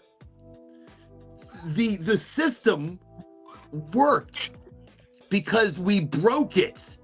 COVID temporarily broke a system and rewrote it. COVID broke a system, rewrote a system, but you see how what COVID had done? So why can't we find a way to break the system? Well, we do it out loud and we do it from the inside. I'm telling you, we do it because we run for office and we let people know we're breaking the fucking system. Yeah. Well, you know what's sad is that it takes a tragedy or something like that for people to come together like that a lot of times. Yeah. You don't see it 100%. Every day. And if people would realize that and just continue doing it, the world would grow. Almost like ants. Look at what ants do overnight when they start a hole. I mean, and within a week they've built this whole colony. It's because they work in tune. And people are constantly That's what I said tonight, battling each other. And don't realize you got to respect everybody's opinion. You don't have to like it, but doesn't mean you have to look down on that person or anything like that. We're all human, and that's part of the issue. I remember going through Hurricane Andrew down in South Florida, and I had never seen people come together like that. But then I also had never seen the chaos for like a week when people were starving and raiding and looting and stuff. It was crazy. I saw that through Louisiana, and I saw people, because the decisions that they had made during Katrina, they're idiots. And they could have had everybody out of there. They could have saved the entire freaking city. They could have done so much, but because of control, because of money, because of stupidity, because of unpreparedness, saying that you know what you're doing when you're not doing anything. Sometimes doing nothing is the worst thing of all. The FEMA director did a great job. He did a heck of a job. Brownie did a great job, didn't he? He did a heck of a job. We're talking about the mayor. We're talking about, was it the mayor of Louisiana or New Orleans? And he could have had everybody out in buses, but instead, all those buses, they all flooded. Because they refused to move anything. They flooded them all. They have new rules in place. I was there recently in New Orleans a year or two ago, and on a bus tour and for tourists. And they were telling us about the new evacuation system they have, and they have a bus every hour that are at these that go to these stations or whatever. They have a plan, That was good. So they right. I mean, but I remember back then they didn't. It's great they do now. They didn't have a plan back then. But the thing is, so many people could have just gotten out, and there were a lot of lives lost that didn't need to be. Well, think about this. Have you noticed? Okay, last year, did you hear about any hurricanes on the warning systems or anything like that? Nope. No, because Noah's gone. We have no warning systems on this stuff anymore. No warning system. The government system shut down. Just shut down. And it's like, wait a second, there's a lot of things that's created from that is gone. So the chaos that was feeding into the news stories, it's gone. Yeah. And when we have something so valuable in our hands that can take care of things like this, it can put more oxygen in the air. It can feed people. It can, feed livestock. It can fuel our cars. It can do everything that we need it to do, and we don't use it. That's the problem. That's the I problem. We're mean, doing because I I'll don't. tell you why. Because those with the money are There you controlling go. that which There they you control. go. Like, okay, look at JP Morgan. JP Morgan, so not only did he control the electricity itself and the power stations, he controlled the poles that went up. He controlled the rubber, and the lines and the wires and the copper and the infrastructure. So he was making money from all of it. He didn't have to Yeah. outsource this. He did it himself. You Yep. know, so there was a business for every single thing that he was doing. And in this business, you know, it's control. Look, when Tesla, I think Tesla's birthday was either today or yesterday. Maybe today. It's today. On 7/10. Tesla's birthday is today. 170 years old. Nicola. So Nikola Tesla tonight would have been, or today would have been 170, I believe. So Wow. 170. So he created a tower called Wardenclyffe, and heard about Wardenclyffe was going to send free electricity, free, like transmit. So he had gotten money from JP Morgan to build a telecommunication tower, the largest, longest telecommunication system. And Tesla was never working on that. So he took the money, not telling JP Morgan what it was originally. So as it went on, he showed JP Morgan that it worked. So basically he showed it working. And JP Morgan's like, wow, this is amazing. And this is a telecommunication tower. And he goes, no, this is energy. And it's being transmitted wirelessly. So JP Morgan looked at this and he said, how do we make money from it? How do we meter it? Right? How do we meter it and how do we charge people for it? And Tesla's like, no, it's free electricity. So JP Morgan was like, oh shit. Oh, really? Free electricity? I'm pulling all the funding, pulling all the money. You owe me money. I'm going to start talking shit about your crazy ass. Listen, this guy over here doing crazy shit. And that's what he did. He discredited him in an industry that was already fragile and birthing so many new ideas. And I mean, look, remember this guy is I believe he's the inventor of what? AC/DC technology, AC/DC electricity. Yeah. I mean, people that do shit like this are not stupid. They are fucking genius. And all of his inventions, all of his ideas were real. I mean, not all of them were great, but wow, the genius behind them. I've been trying to talk my drummer into let me make his drum set it on a Tesla coil. Just build one, put some aluminum drumsticks with some rubber on them. Wow. Spark City. And have him wear some rubber gloves. Rubber gloves. Yeah. Just get him some rubber gloves. Just a couple of gloves. He's gonna be fine. But no, but yes, cannabis is the answer. Look, what a great. We were talking cannabis science fair. We're talking cannabis as fuel. So I told you, all you got to do is change out the crop, take away the corn, put in the cannabis.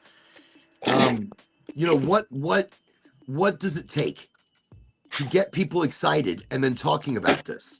Why can't we? And that's where we went. Okay, so why can't we, simple people, regular people, but everybody is.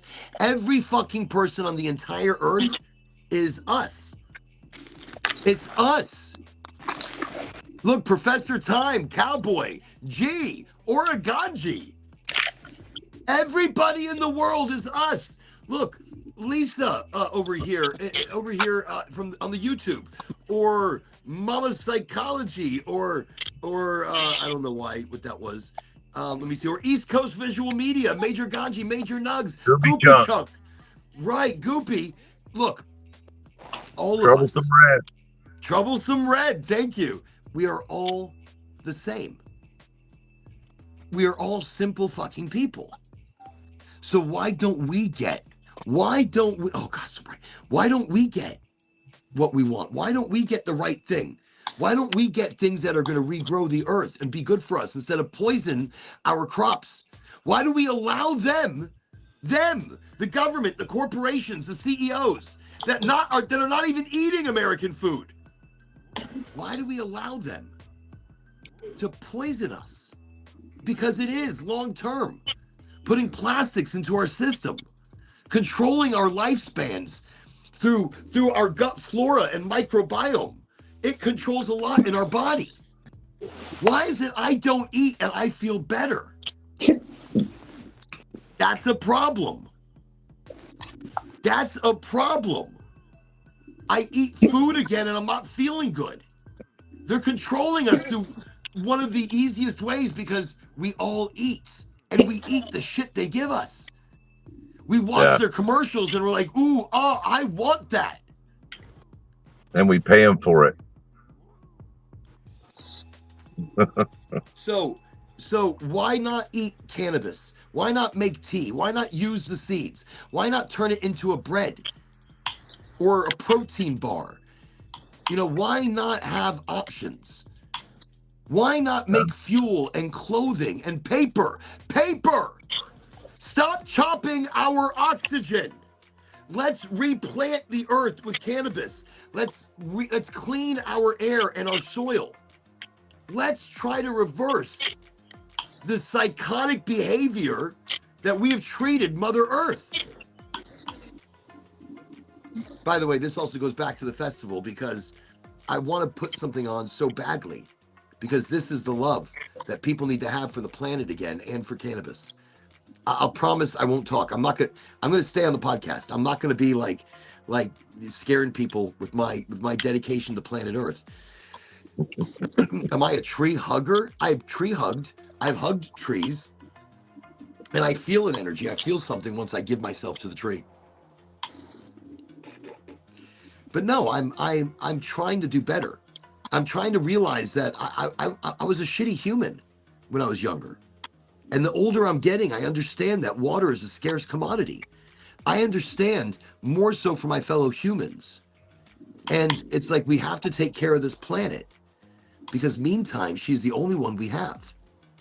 You don't want to send it into a chaotic spin of apocalyptic culture. It's bad enough right now. We have a lot of AI data centers that could potentially be bringing,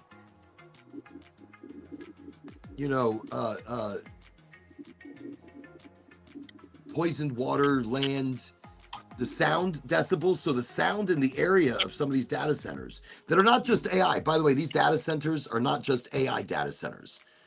These are, we're just going to call them data centers because they're all consuming power. They're building one here in Ocala.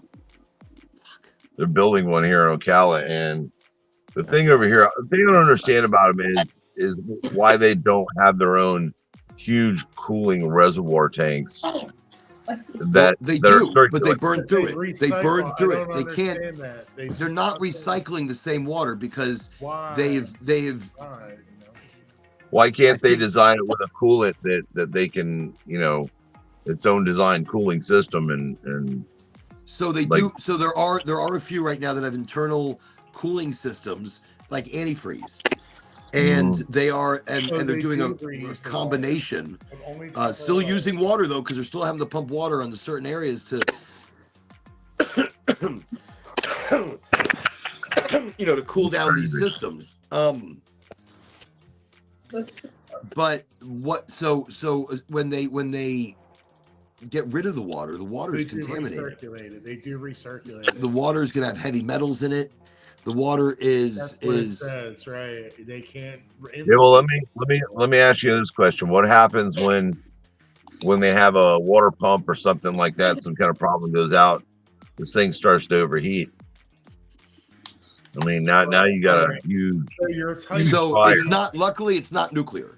So we Well, could just okay. shut. No, We could shut but still, data centers. We still, shut down. So, They would have to, or to the burn up everything. acreage that these things are on, man. I mean, it's so crazy. a So And Westinghouse. it's it could toxic. cause insane fires, and that's toxic. Plumes. That's toxic. So, You know, a nuclear reactor, a modern nuclear reactor type 3 is built for a total power failure. It will go 72 hours without power, and then all you need to do is top it off with more water, which you can use. I assume they have garden hoses. so Oh yeah, you right on saying the that? table, But in a right? You data saying center, that? I guess the whole thing just shuts down. Well, okay. So but no, because something has to still cool the core, and so you No, but it in must. a data center, you don't have that problem. They can just shut it down. But here's the thing, though: if they don't catch it and it catches fire, that's a chemical fire. That's a digital fire. That is poison, straight poison. Wow. I mean, look, you're looking at these data centers. I see them as I might not have a job as a computer programmer much longer because I'm already using AI to do all my work, and I hear other people are using AI to do a lot of other work, and a lot of work's being done with AI. Why don't they ask AI to design a system that'll cool itself? so it has. It has. And we do you know did what? talk Do you know about what? I You know mean- what the best one is? You ready? Photonic. Yeah, what is it? A Type 3 nuclear reactor. Also using possibly fusion drives, which are being tested now.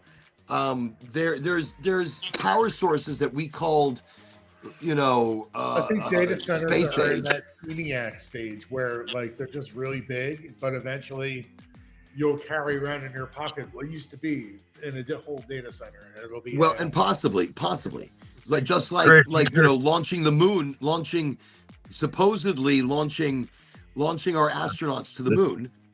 Well, I was thinking more like But- the stealth time machine. You hear that, Chris? He was thinking of stealth time machine. I mean, the stealth time machine isn't the well of minds is an analogy for AI. Everything in the show has some sort of real world parallel where I'm like, well, that's kind of like this and that's kind of like that, and I threw it all together. That's why this really goes back. This really goes back to why can't we take control? Everything's a metaphor. Why, and since we're analogy. all simple people, we are all simple people. We are all just, we are all just. What is it? How do I? The human race is becoming obsolete. One. We have all these people. 90% of the jobs went to people that were immigrants. And so we have that. And then we have this AI, which is replacing a lot of people. The human race is maybe becoming obsolete. I don't know. So it's interesting you say that, because is the human race Economically becoming obsolete. So, well, no, because economically it doesn't matter. No matter what, we have to stay economically viable because we are what is feeding the system that feeds the AI. So AI is not replacing the consumer. We just have to reimagine who we are. We have to reimagine, we have to reimagine our place on Earth. Our Hey, place guys. on all of it. I hate to interrupt, but I've got to go. Cowboy, I got to go. we record understand to you're play running the tomorrow. car, you're in the garage. I don't know what's going on over there. No, I'm just sitting out here on the side of the house, right here on my driveway, just chilling. No, you're awesome. Cowboy, thank you. Thank you for coming to Highly Motivated. again, Thank you for Cowboy. bringing your awesome Take care, energy. brother. And No, I remember, appreciate y'all, you guys. look up the Horde of Culture. Look up the Cannabis Cowboy. Is it the Cannabis Cowboy? Yeah. The Cannabis Cowboy. And we've got some music out there. You got to check it out. The Cannabis Cowboy and/or the Horde of Culture, THC. Check them out. Cowboy, thank you as always. Appreciate it, brother. Be amazing, You dude. guys, much Be love amazing. to everybody. I will see you later. I'll see you on Sunday. See you later, Much cowboy. love. See you guys. Later, y'all. Fantastic. Bye now. look, that's what the show's all about, people. Just letting you know that we all come together. We're here. It's a smoke sesh. It's a hangout. Sometimes we hang out for an hour. Sometimes we hang out for 4 or 5 hours. But that's what this is. So no expectations. You come to it. It is what it is. It'll be what it will be. Okay. That's I don't know where we were. I don't even know what the hell we're talking about, and that's okay. Actually, I was looking for something. I was looking something about AI. And Christopher is worried that AI is going to take his job. I think, Chris, you need to reimagine how you utilize. So what you are as a title, you are an AI interpreter. Oh, yeah, You are what I do will change. That's all. Yeah. You are a machine. You are a prompt master. So you need to master your prompt skills. An enterprise data wrangler. Well, you are a prompt, guru, a guru of AI prompt. I wouldn't say I'm that. No, you don't have to say that. But that's where you frame yourself. And now study the shit out of prompting the AI. I have to study a lot more of this shit in a day. I've already studied it. But in life, you got to keep studying. Look, Gavin, you're hearing that. In life, you got to keep studying. You got to keep practicing. Oh, yeah. You got to relearn shit. You can't be comfortable in the shit you know. You got to know more always. We're using AI to write code, but I've seen it write some completely unnecessary code. Well, that's what I was going to ask you about last time. Technical person, but is it slipping code in? It is for nefarious back end. Not nefarious reasons, but overprotective reasons. Like, well, I have this Jira ticket, and it says I got to do this modification of the software to do whatever it is, implement this new feature or whatever it is, and then the robot does it, and then it's like, well, I want to make sure that descriptive text matches what it should in this file over here, the configuration file. So I'll write a test that ensures that the configuration file must have that value in it. Like, it's creating defensive mechanisms to ensure its own personal success, but at the sacrifice of the cohesiveness and peace of the community of the code base. And it's hard, and I understand what I'm saying, right? But it's hard for me to explain it in more detail, but I can answer questions. So it wrote code, defended its individualistic point of view in the individualistic scenario, which was good code, and there's nothing wrong with it. But okay, wait, but you wrote the code. Another bot look at that code and write code.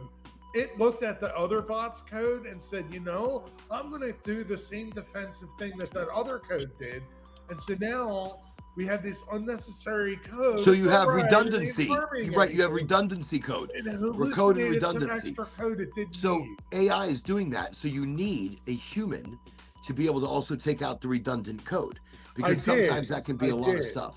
See, but I say take it out because I feel like it's sneaking something else in. It has its own philosophical point in that it's defending its right to implement the feature in that ticket at sacrificing the bigger picture. So you're worried about losing your job because AI is basically just going to take over, and they're just going to go to AI instead of coming to you and going to AI and saying, hey, do this, or do this. Done.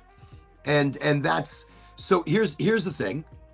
You know how we do the top 20? A tire that won't spin if it's flat, and that's a good thing, but it's over designed itself to do something like that. Like yeah, but also it sometimes it doesn't tell truths.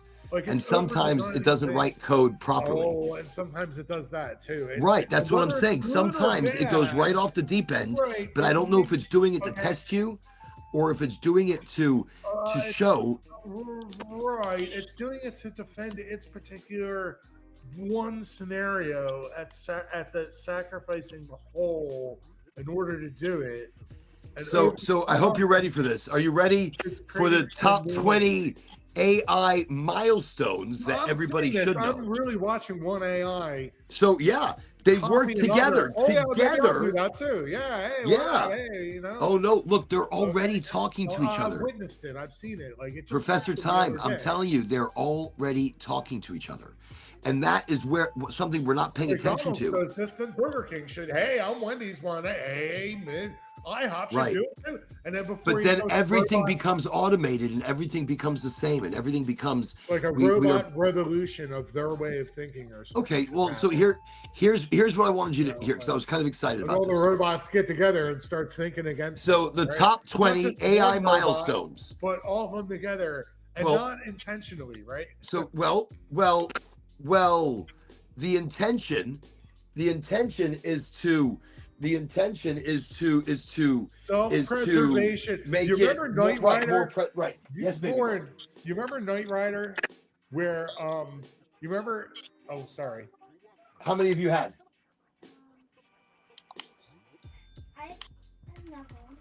So you had 3.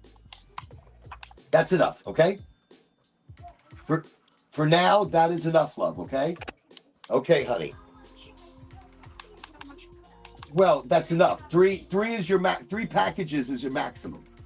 That's a maximum. That's already a Dr. Seuss poop that you have ahead of you. Okay, let's no more. No more. You're very healthy, but no more. No more. Okay. That's cute. I love this. I don't ever want to give up on that in any way. I want to be a dad, and I want to be a helicopter parent, and I want to explain and talk and I talk to her like an adult, and she's so smart, and that's something that I miss. You want to like give with the her other the kids. information she needs. I get so emotional. I get emotional because I feel the years passing by so quickly that I blink, and then she's taller. I blink and she's like just a young lady, and I'm like, what happened? Holy shit! How do I uncompress time? Look, I want to cry it's now. Weird, right? Like, does the past go away? No, it's probably still there. No. So the older we're getting, right? we compress time. We are compressing time.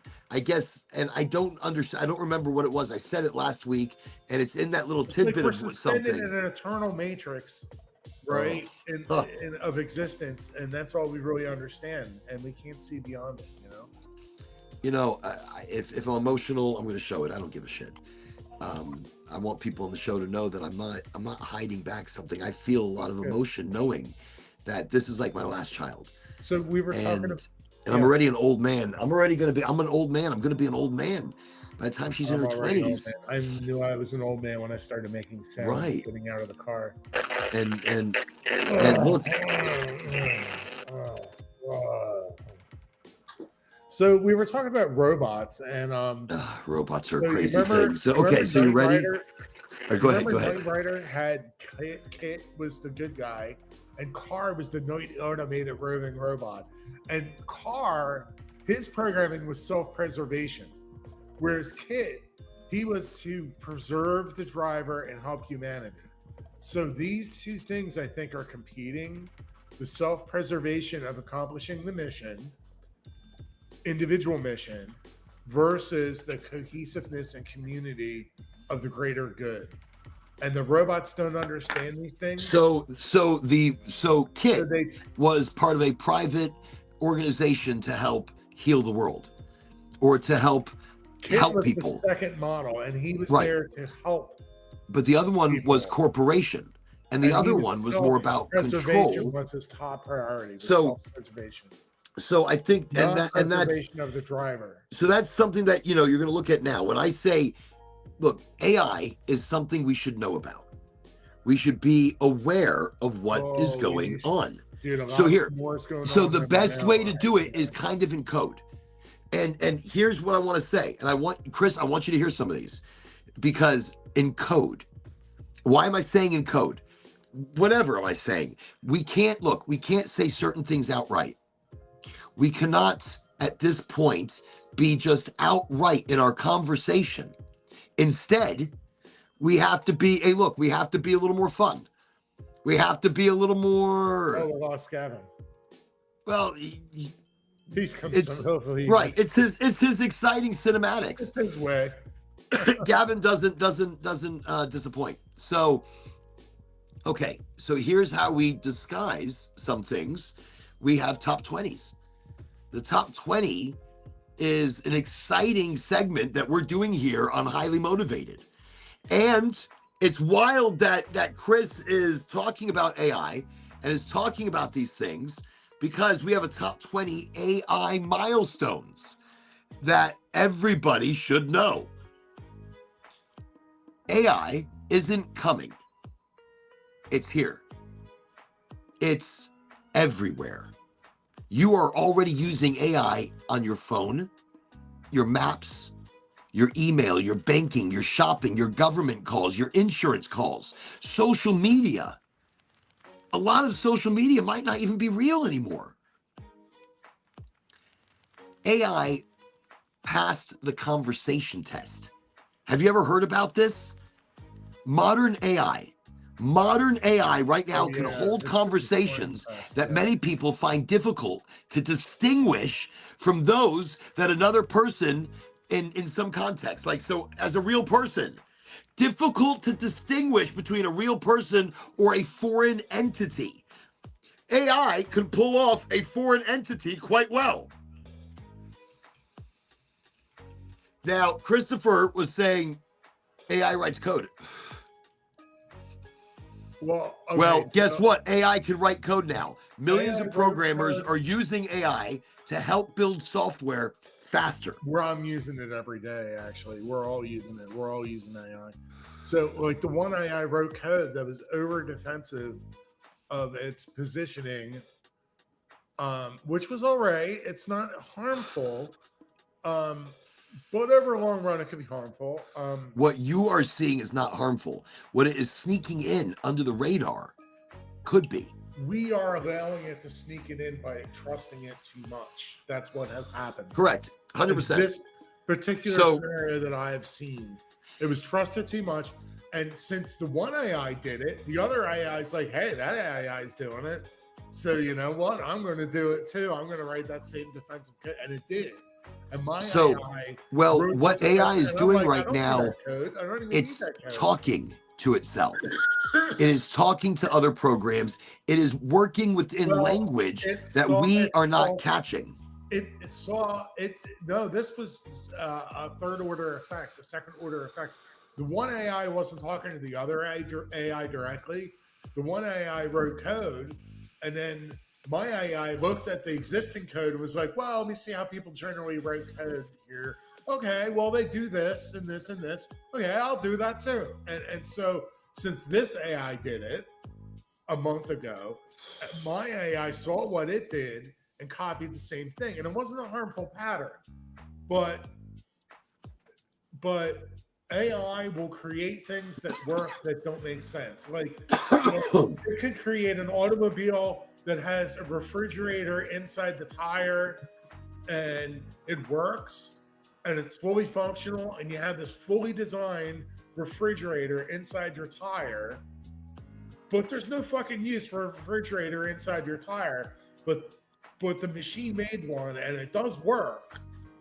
It's not harming anything, but there's no use for it. But there's no it's use, just, you know what I'm saying? But what is it working for? Right. So all right, here's the thing. Your refrigerator is now also a coffee maker, but why the fuck would you want to do that? So AI is writing code. AI is creating art from words. Make mistakes like that easily. These are the things that we need to know about, though. Look, Chris, that's what I'm saying. People don't know. When I say these milestones, genetics are the worst. We have the AI in there doing all this genetics and shit and rewriting. Y'all listen to him. Y'all listen to species and Frankenstein and shit, right? It'll do the same thing. It'll be like, well, why not have spider goat fish thing? That's a thing. Have you ever heard of that? The spider goat? I said listen to it. Now he's saying spider goat fish. Have you heard of spider goats? No. What is this shit? There are spider goats that are goats that look like a goat. Did AI create it? But they used, however they did it, they used genetics and they took a spider and a goat and took their DNA and merged them and created a spider goat. And the spider Shut up. goat is no, I'm serious. This is real. It's at least 10 years old. So the spider goat, it's a real goat. You can go look it up. It's milk. Fuck you, spider goat. You can look it up. I'm looking fucking spider goat. Spider silk protein. This goat. It's a spider goat. Shut up! You are pulling both of my legs now. Because that's what I love about your podcast. Do you like the Fringe? You know something? Fringe. I love the Fringe. And I was so excited just now until I'm sitting there thinking, no, Professor Time is taking us for a ride. Damn spider goat. Shut up. I'm going to look it up. I'm still going to look it up, even though I don't believe him. I'm still looking it up. You remember at the end of Sequest? Remember the first season of Sequest? I know you watched Spider Goat. We all did. The first season of Sequest, right? At the end of the show, they would have the guy come on, and he would be like from the National Oceanographic. Remember the thing we said the government? I do remember. I do. Right. Yeah, he would come on. Our oceans are the Earth's most precious resource. We must safeguard them. So we're better now and tomorrow. I want something like that at the end of my TV show. I want something like that that's like betterment of humanity shit, like where you can't say no to it. You're like, we don't want to pollute the planet. Well, that's why, look, that's why when I'm saying right now, when I'm doing the Ganji Fest, it's bringing people together. This show is about that. This show is bringing people together. You know, but that's what it's about. Look, we talk about cannabis all the time. We talk about making fuel, making medicines, and understanding the flavors and the tea and raw, a superfood. Look, we need to get back to the basics. We need a business plan that says, how do you create so this? Let me finish this. Let me finish this. We'll talk about this. Okay, yeah. We'll talk about it. But no, please, yeah. So look, I want you to know. I said it a second ago. AI can create art from words. I know you've seen it. There's so many apps out there. Tell me, describe, blah, blah, blah, blah, blah. I'll make art. I'll make videos. I will change your world. But it can do it. It can describe an idea now for you. It is interpreting, like your brain interprets the world around you. Your AI is interpreting the world around you and showing you what you're telling it if you prompt it properly. But it generates music and video and images and voices within minutes. That is insane. AI is becoming multilingual. So many systems now can translate and communicate across dozens or even thousands of known languages or known dialects and languages. We are talking about total world integration through AI. Milestones we're talking tonight. AI milestones. Take them as you will, celebrate them or not, because they are big brother and sister and everything else. Now, there are amazing technological breakthroughs because of AI. AI has been helping scientists discover new medicines. I mean, researchers have been using AI to speed up drug discovery, protein structure prediction, and biomedical research. These are enormous. Like, these are things that took years. 20 minutes. AI is like, I got you. But you got to double check some of that shit. But still, the models are reading right, and these new drugs that we're finding because of AI, it has cut down the time by years, decades maybe. That's a milestone. AI has also been transforming education. I want you to hear some of the things that I do say. AI is changing education. Is that a good thing? I mean, students can now receive personalized tutoring at any hour using AI. So that's a good thing. Careful as it gets into our educational system. So like, George Washington who? Instead, it was so-and-so, and that's when you got to be really careful of who's shaping the reality, because they're changing the story. You change the story in their books, they don't learn the history. You change the story from what people say or make movies or whatever. You change it and it's not there. Well, guess what happens? All of a sudden, it's not there. All of a sudden, history is forgotten. You know, history is forgotten. So, like I said a second ago, it's AI is transforming education. AI is also transforming and changing medication and medicine. So it can assist with analyzing medical images, summarizing records, supporting clinical decision making, at some levels where it doesn't even require human oversight. Like total AI doctor looking at you saying, I can tell you what's wrong. Would you like a softer, more gentle voice? I mean, holy shit. Holy shit. What is going on?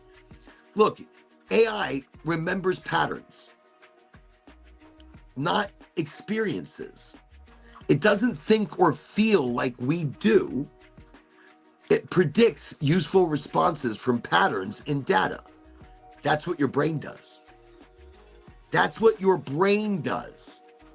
So that's what this is doing. It's a mirror. So it is your mirror. Use AI as a mirror, but be careful what you tell the AI overlord that is storing everything you say at every time and listening to every conversation. Even right now, as I speak, I'm quite sure it's listening. My phone, my AI. And that is a little bit weird, but I realize everything is listening. So, okay, here we go. AI never gets tired.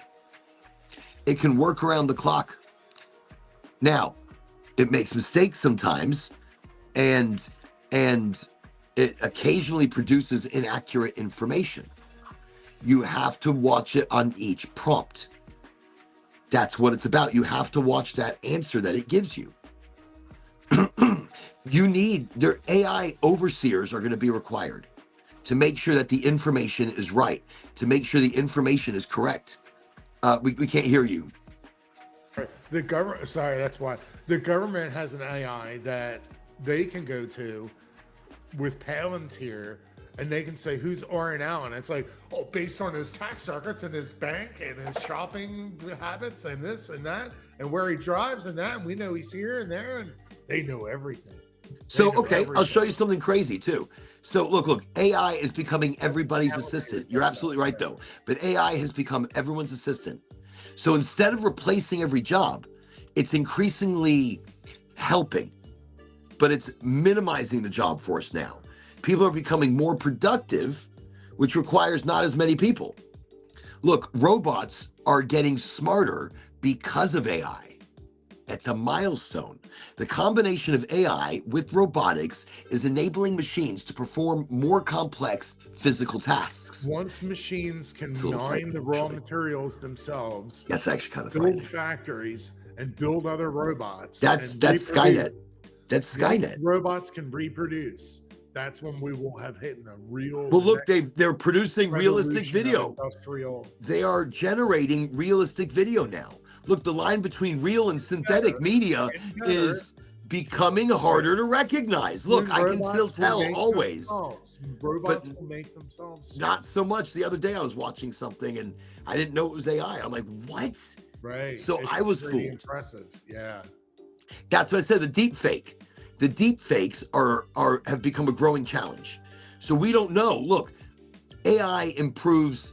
It's better with video, better with photos, right? Better with audio, and that's becoming increasingly important to watch. These deep fakes, you don't know who's who. I mean, you don't know if it's the real person or if it's AI. That's how good these deep fakes and AI have become. Look, AI is using, or we already know, enormous computing power.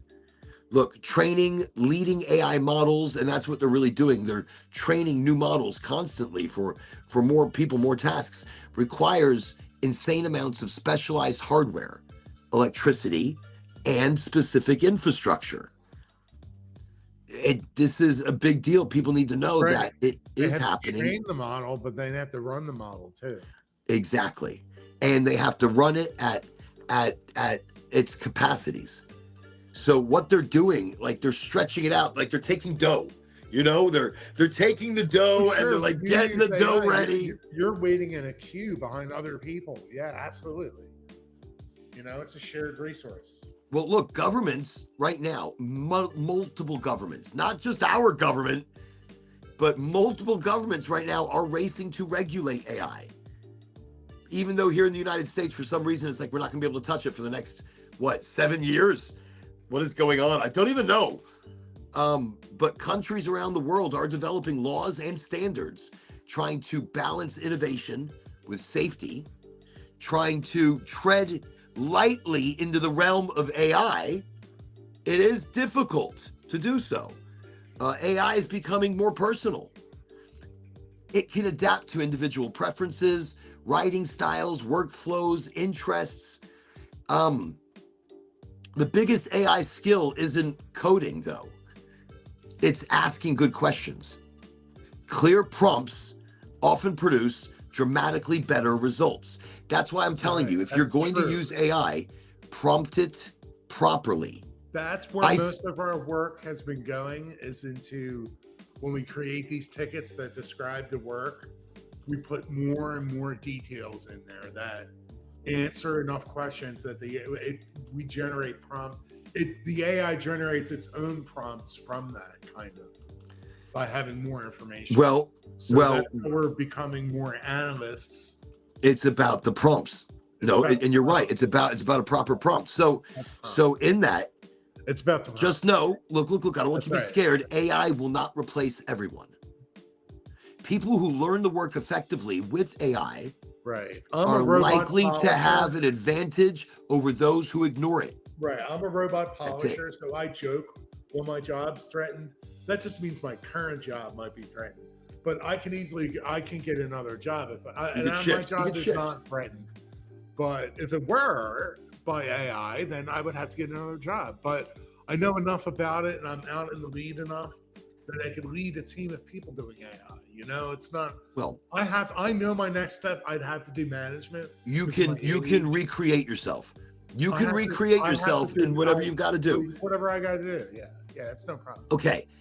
Now this is what I want you all to see and all really think about right now. We're living right now. We're living through one of the biggest technological shifts in human history. Right now. It's not even there yet. We're going up curve. No, we are there. Like I said, when the robots start making other robots right now, they don't need us at all. You don't see it. Chris, wait a second. Chris, you're not seeing it. Look, it's already happening. It's already going on. Oh, it's already heading towards that point.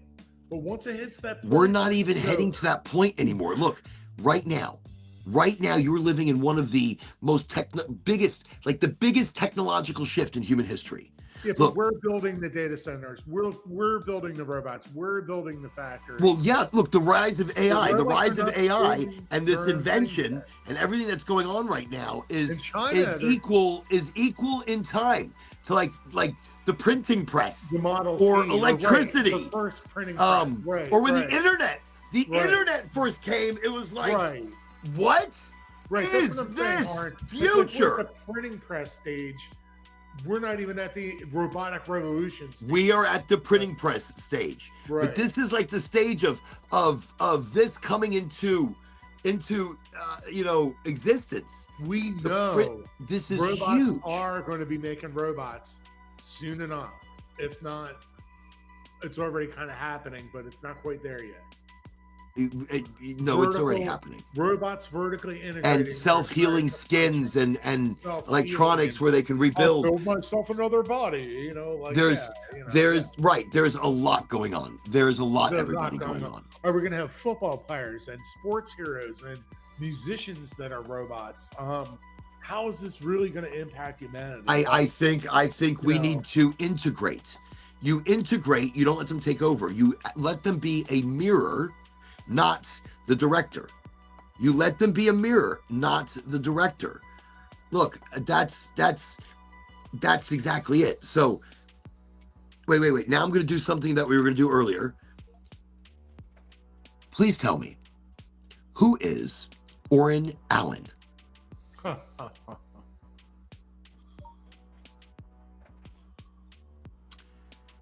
Based on what been able to pull from information, here's how it describes. I've paid ChatGPT for the highest model. So it says, Orrin Allen is a cannabis educator, marketer, speaker, and entrepreneur whose mission is to change the way people think about cannabis, wellness, and human potential.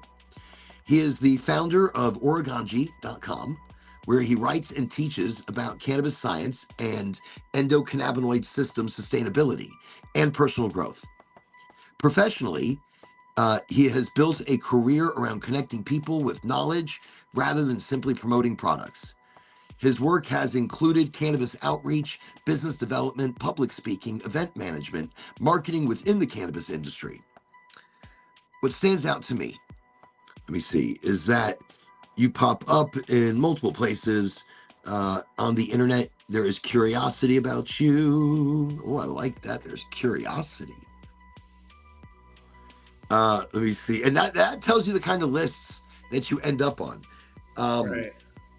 Your podcast, Highly Motivated, the podcast of Highly Motivated reflects that it blends motivation, philosophy, science, cannabis education, current events, big questions about consciousness and the universe. One thing, let me see that you want to find. So yeah, mine's really quite personal, my AI. The AI that I use is a very personal model. So I guess I should be asking Google then. I should be going to Google. Let me go to Google. Let's just go to Google Gemini. Yeah. Let me go to Google. Yeah. So here. Who is Orrin Allen? Now, should it be Orrin Allen of Oraganji? Or, no, just Orrin Allen. Here. Sure. Go. Just who is, it's me. So first it pops up my Facebook. Then it pops up my LinkedIn. Then it pops up Apple Podcasts. I'm on an Apple. Wait. It comes up. It says Florida Cannabis Advocate, the energetic Orrin Allen. Orrin is a widely and well-known cannabis advocate who has brought his knowledge, experience, and network to the state of Florida. What is this? An Apple Podcast? What is going on? Hold on a second. I didn't know about this. And then there's an IMDb. Orrin Allen is known for Life Begins in 2014. More at IMDb. It may not be the same one, but then you go down, you see Instagram, and there's my Instagram, 0420X. My TikTok at Agent Orrin. Holy shit, everything comes up. My LinkedIn, AI Anthropic. So this was an AI hashtag Anthropic. Orrin Allen. Why do I have a hashtag Anthropic? What is going on? Field marketing specialist, cannabis education guru, motivational powerhouse, cannabis growth operator, new patient acquisition, store. Okay, so yeah, I do a lot. Let me see. IMDb. Oh, there's also on IMDb, there's an Orrin Thomas Allen, the actor. So there's a difference. Is known for. So there's a different person. There are other Orrin Allens. Let me see. Orrin Allen was a warlord on the planet Cyrus 3, where he killed 5,000 colonists. You know something? Remember that movie with Jet Li? What was it? Yeah, Jet Li. Yeah. It was like the one. World. Yeah, the one. The one. There can only be one. There's an infinite number of worlds, but in this movie, only 73. Well, because he's already worked on getting rid of most of the others. Right, I know, but yeah, I'm just saying. Yeah. Infinitely. Right. There's not. But really, it's a movie. It's a movie. 100 or something, right? But what if it's not in its extreme infinity or it was infinity? Good. It was infinity. Good. Like, look, if you kill 100, then now you become the strong. Right. But he could have been stronger. Be only one. That means there's more. Ended in a weird way. He was fighting himself at the end or something. No, he was fighting all the prisoners on this desolate prison dimension. Yeah, he was the one, but he was on this prison planet where they were trying to get, beat him up. But now he gets to fight. Now he gets to do, infinite power, infinite power and infinite ass to kick. And the line you see to come fight this guy was like huge. Like the line that in the one Jet Li had, like it was this never-ending line of hell. Like they're in hell or something.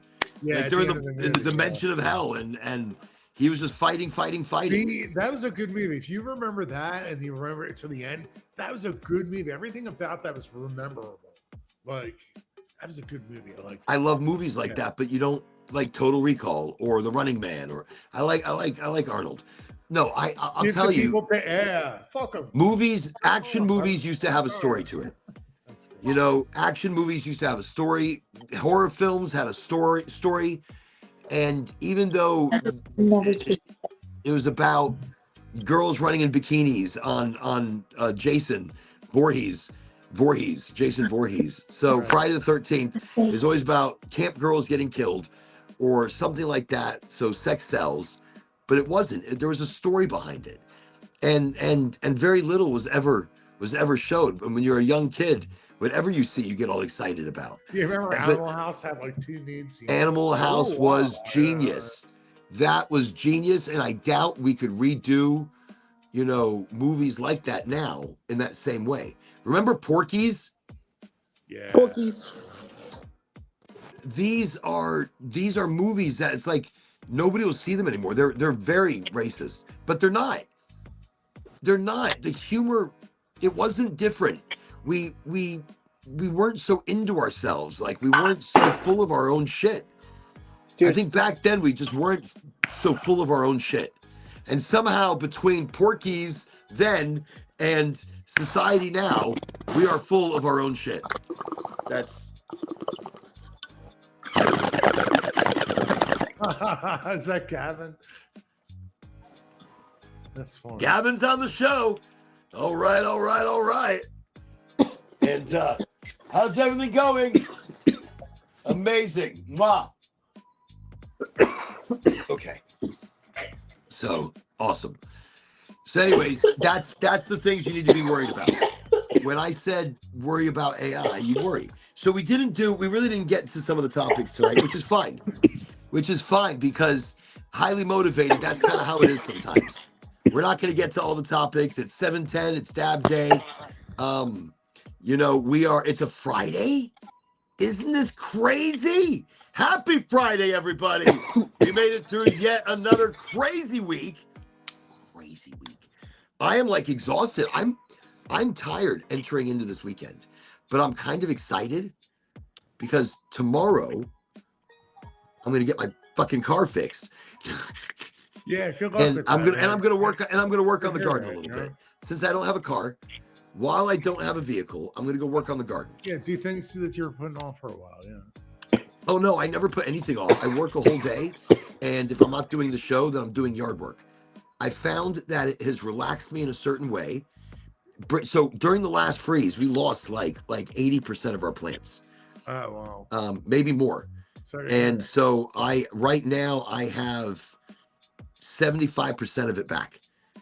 And I'm feeling really good about that. I'm actually kind of excited. And I do let certain weeds grow if they're pretty. If it's a pretty weed, I just don't let it overtake. You bring it back a little bit. You gotta, but yeah, no, if it's nice, I don't want it to choke out other plants. So I will trim that back, much like I do anything else. Some of those weeds, man, they grow to like fucking tree or something. You're like, what is that thing? I don't know. It's just growing. They're aliens. Alley, that's a fucking alien plant right there. Right. No, look, a lot of them will start to grow and mimic other plants, so you don't pick them. They will mimic other plants. It's just an amazing thing. So no, I find myself sitting out there in the middle of the garden. The wind. Just kind of breeze comes through, but it's hot. I'm in the shade though, but the breeze comes through and it just feels so good. And you're separating plants and you're digging with your hands, and that's why my nails were all dirty.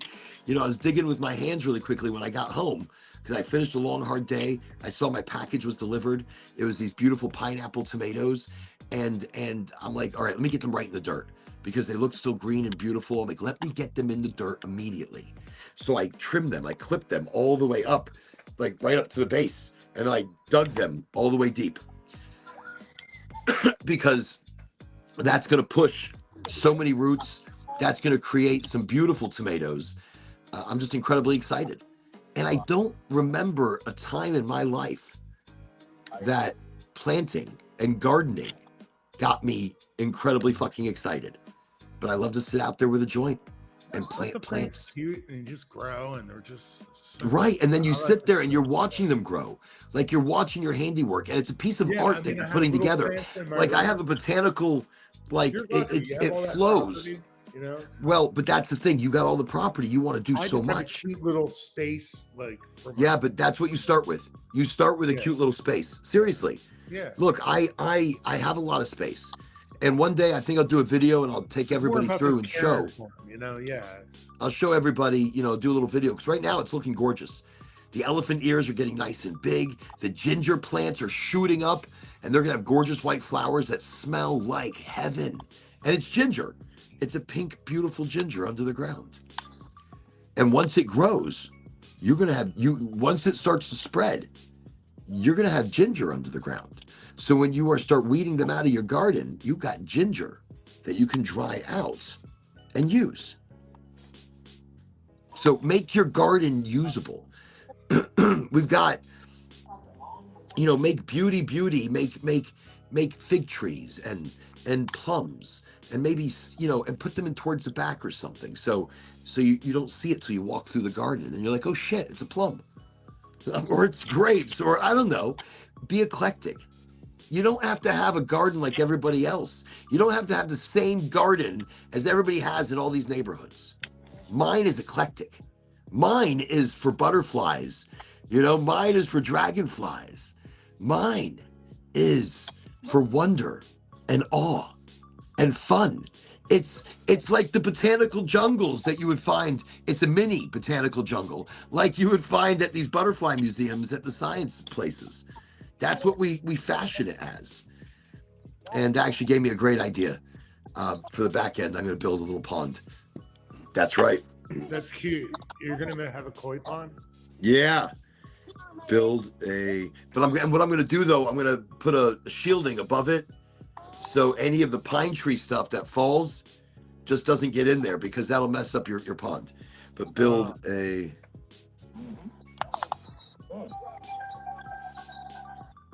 koi yeah, pond? you gave me a great idea. I thought you I already don't had a know why pond. I didn't think about building a pond. I was going to build I thought a you had water pond. feature.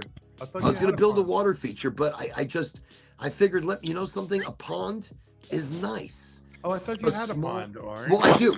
No, we do. So on the other side of the property right there, we have Cooley Pond, which is a very large pond, but it's dried out. We are in no water. No water. It's like the wells are drying up. Shit's getting pretty weird. But we have a smaller pond that still has water. And that's right down the hill, right on the other side of the drive. So no, we have two ponds, but they're too far to look at. So when you go this way on the house, I have the gardens, and this way is the other ponds. But there's a garden in the back. I have gardens in the front. I start with little plots. You know, I find a big, beautiful, like winding oak tree, and then I start planting shit around it. And all these plants usually come from the Butterfly Museum. And it's like they're overage plants. And then the butterflies come, though. The dragonflies come, the hummingbirds. Do you have a Holy butterfly shit. museum near you? We do. We have one in Gainesville. Right now it's closed. Like it's shut down for repairs or remodeling. But normally I go there to pick up the So plants. It's weird. I have a tree out right outside my window. It's a big tree. I live in an apartment. It's not my tree. It's a shared tree. But my window, that's my view, is this tree. And for 2 weeks or 3 weeks tops out of the year, the thing is filled with these little bugs, and they look like little white butterflies. and they're the cutest thing. But it's only like they only last for like 2 or 3 weeks, and there's a light out there. So at nighttime, as I'm going to bed, there's 1,000 of these fucking things out there flying around, flapping, doing their shit. But only 2 to 3 weeks out of the year, and I notice it each year. And it happens. Well, so when I was cooking, when I was a cook up at Thousand Trails, and a park ranger, at this campground in the mountains of San Antonio, in the foothills of San Antonio. So the butterflies had come in from the north, and they migrated through. And this was one of the most amazing things I'd ever seen in my life. So a lot of people didn't want to drive because they were going to hit the butterflies. Oh, wow, yeah. Because there were so many. Right. That, I mean, it was just unfathomable. It was so amazing. I mean, you open your car window and you put your hand out and they cover your whole arm. Right. They have some. I've never seen so many in my entire life. See that? Like, there's places that are carpeted with frogs or carpeted with crabs. And you try driving slow, but no matter what, you're driving, it's just driving through, killing hundreds of frogs. It's terrible. It's terrible, but there's so many. But there's so many of them. But a lot of people tried not driving for like 3 days. Yeah. 3 days during the heaviest of its migration, and then it lasted like they stayed for like a month, maybe more. The main flock of it went through and continued its migration, but thousands and thousands of butterflies. Just, you'd get up in the morning and you're out there having your coffee and you're like, holy shit! Wow. I'm like in Wonderland. I am Alice in Wonderland with all these butterflies. But yeah, I don't even know what the hell we're talking about. I'm like, I don't even know what the hell we're talking about anymore. But anyway, so I love the butterflies. I love planting shit. I love sitting out there in the garden and smoking a good joint and just thinking about what I'm going to do next. And it's expanding constantly. I have other spots that are already growing shit. I did lose a very large fig tree. I'm so upset about that. It was beautiful. It was, we got hit with that cold, and I should have, but I planted it. And usually I keep them in pots. This one I planted in the ground. It was doing so well. The freeze came, and now it looks like a twig in the yard. It's ridiculous. It hurts me. But plants can feel. Plants can speak. Look, I always feel like a crazy person sometimes. Like, I'll be on the show and I'm like, plants can feel, they can speak, but they can. We just don't hear it. We don't even hear people speaking to us sometimes. We don't feel emotion when we should. We should be going back to just being good humans. I don't know why that's so hard. We got into the conversation tonight, like there's all these changes happening and the food is bad and the water is bad. And why can't we just change it as simple people? Because everybody in this world is a simple person. Everybody in this world is we're all the same. All of us. That's the power we have. Why are some there and we're here? Because of the power of the individual, the power of belief. The power of believing in yourself and getting shit done. Look, not even jokingly, I want to run for an office. And why? So I can break it from the inside. And breaking it means let's recreate it. Let's re-understand it. Why? Let's question the system from within it. Let's go live. Let's show everybody everything. Elect me so that now let's go look into the system. Let's see what's working, what's not working, why, who's making money, how many people down this chain are not allowing for progress because of money that they are pocketing for themselves. Let's get hemp as an option. Let's get the oils. Let's get the superfood. Let's get the nutritional side of it.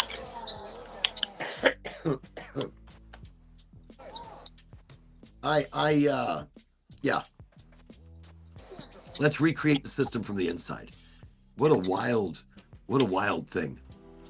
So, but listen, tonight, look, Cannabis Science Fair is a big deal. Starting to work on it. Gavin, I could really need your help in design and understanding of things and building some simple shit. Not saying you're simple, but I'm saying I am very simple. And simple shit, I'm not getting it. I will show you some of my design concepts. And Gavin, right. you're gonna be like, what the fuck is this? What the fuck? I'll Like a figure it out. 2-year-old wrote this. I'm like, a 2-year-old mentally did write it. So no, I've got some interesting design concepts. I can't And wait so to see them. I can't wait to show you. And by the way, I used AI. I used AI to bring my ideas and my understandings and my design concepts together. And it's actually kind of genius. They're actually kind of genius. Holy shit. But now it requires an architect and a builder and a designer, and it requires physical hands to somehow recreate it into our realm. It's gonna be a booth, right? Yes. All right. How many are you wanting?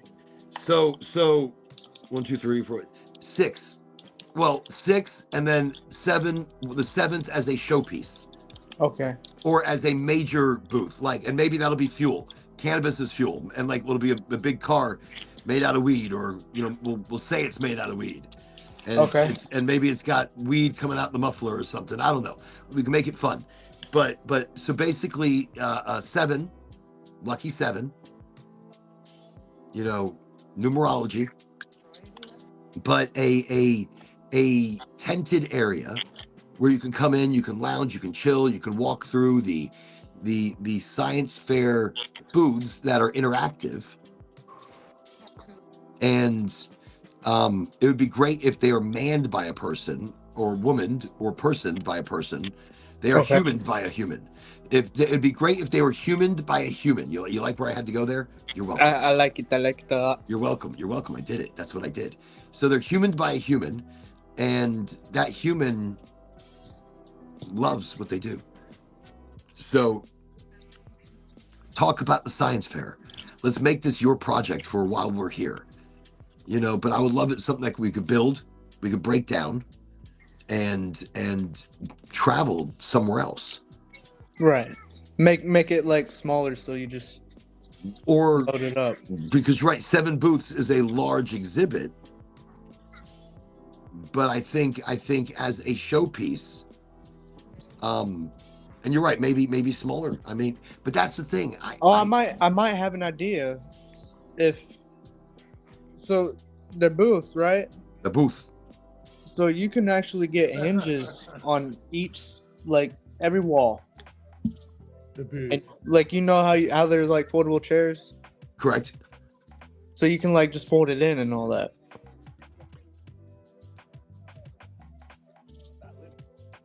I like what you're saying.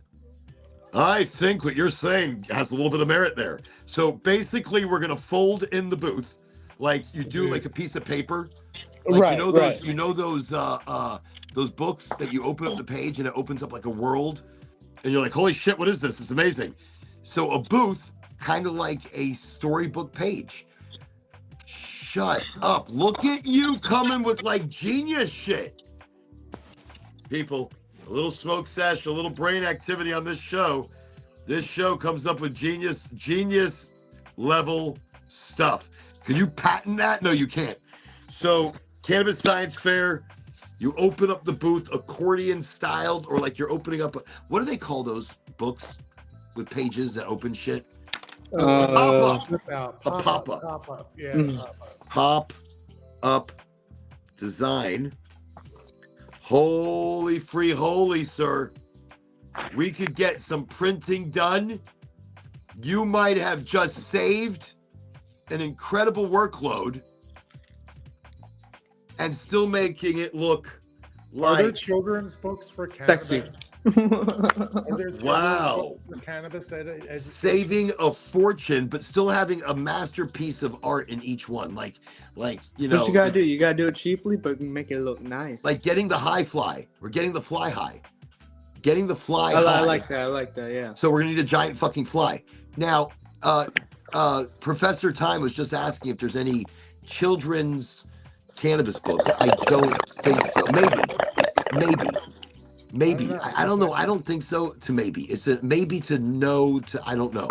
I do know there is a shut the There fuck could up be book. like hippie parents that are like, you know, oh, I want my children to know about cannabis. Well, I know there's a go the fuck to sleep. That's what it is.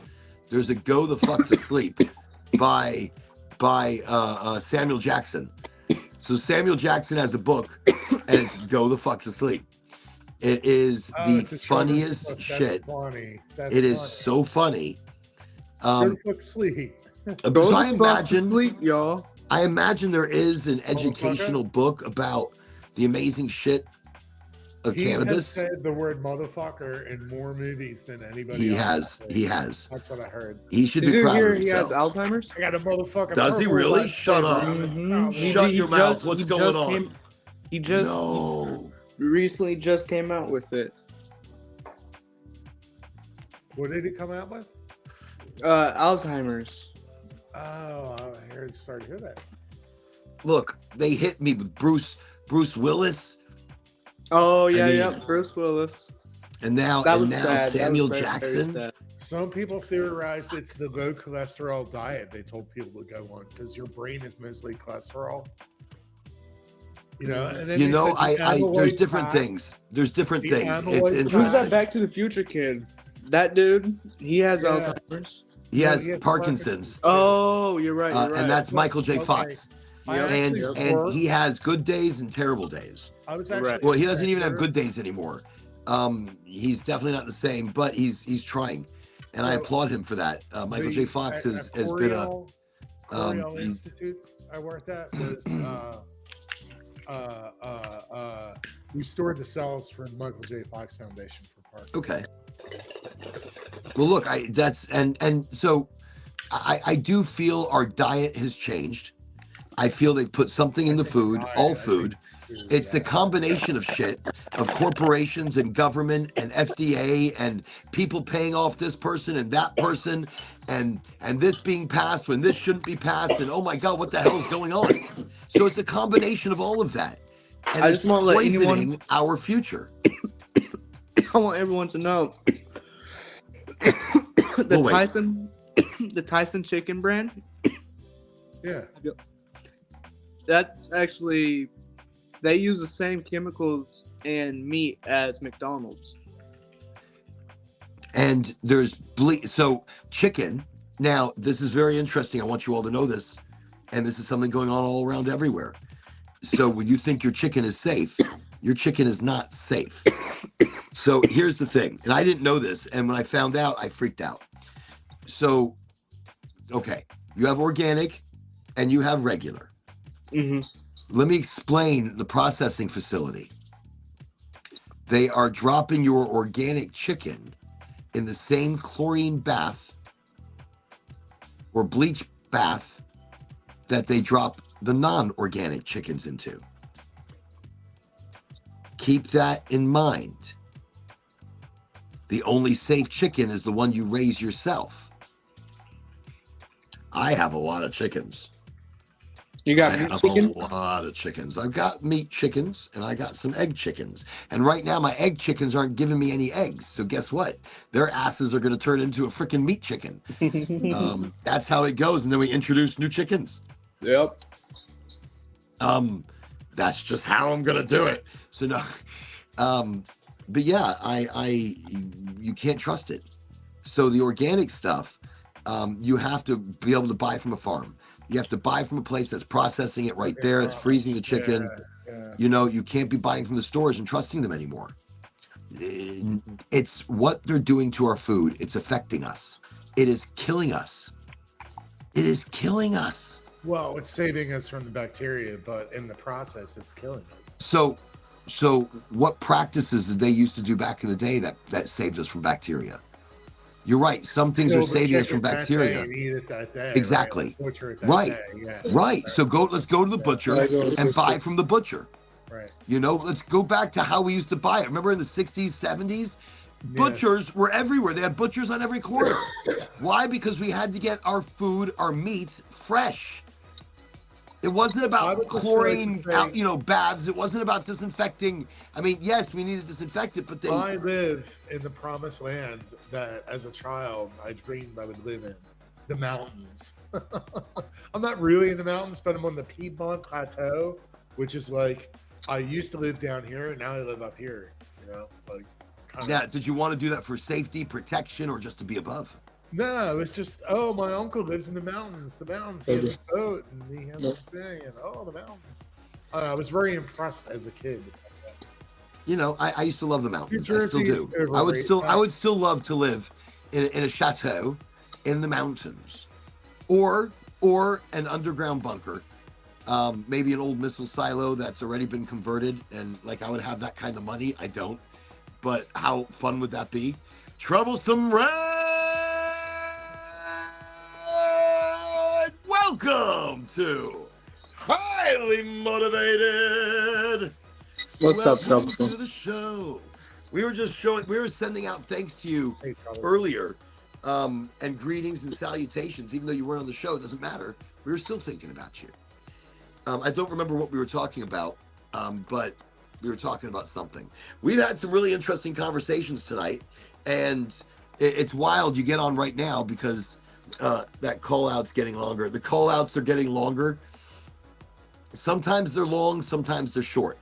Sometimes you get a little bit of a highly motivated, or sometimes you get a call out to the universe, sending vibes your way, sending energy in your direction. You know, somebody, JR was on the show the other day, and he was saying that there's something different, something missing, you know, from what we used to have, like how we used to get together. Of course, anytime we stop meeting in person with personal energy, which is always great because we laugh harder, you know, we it's so hard to say goodbye when we're in a groove or a vibe or having fun with friends. You know, you just don't want to leave, right? And in person, it's always a thing. But I feel like I can send that energy, send that vibe, send that something, even across the seas, because that's highly motivated. That's the all of us. And again, and JR was mentioning something like, how do we make, I remember we were talking about this, and I said, look, everything has to be done in code, or everything has to be done, you know, unobviously. You know, we're not calling you to rebellion or revolution. We're calling you to wake up. You make that decision on your own. This show wasn't even meant for that. I had a dream, and I had lucid dreams, and it was a weird dream, man. I was on the bridge, and then the bridge collapsed, but I was on it, but I was still okay. And I was in this place I used to work at, and then I met Kevin Sorbo. I don't know what Kevin Sorbo had to do with it. And then it was like I was in the city, and then the city was getting flooded with a gas you could see, and then this big monster like dove into the cloud of gas, and it's weird. And then I had some sort of instrument that like let me clear the gas up, and I know there's cyanide gas in cigarettes, and there's cyanide in a lot of things that you wouldn't realize. But the one thing I did in the dream was this: when I walked up to some machine or something, and it was like, "Oh, what do you want to do now in this dream, you dreamer?" You know, I'm like, "I am the one. I'm in control. I am the one. I am the one," like in the Matrix. And then the whole fucking dream just went bonkers weird. Like, so I get some sort of like unlock sequence of like weird shit, you know. Like, you remember a lot of your dream. Oh, I you do, have a very deep memory of your dream. I am cursed with when I go to sleep and have a dream. I am so jealous. I am so jealous because I don't dream. And when I do, it's prophetic. Having your skin ripped off to the bones, or boiled You're going alive, to hell. or all kinds of weird shit, man. But no, I You don't wanna remember escape, you wanna get any out of of it. You're Look, like, where's the exit? How do I get out? How do I wake when up? I Where's the so exit? I'm never really ever trying to escape anything necessarily. I Yeah, see, think when I the when escape I do stuff. have a dream, it's wild because it's prophetic. It's something going on, something that's need to be brought to my attention. I have a dream and it's like, and then I find out like every time I've dreamed, it's been confirmed to be something true.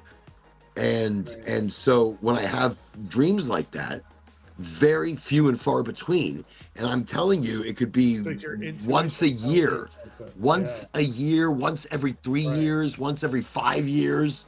Well, this dream, I had a dream. I'm not going to tell you.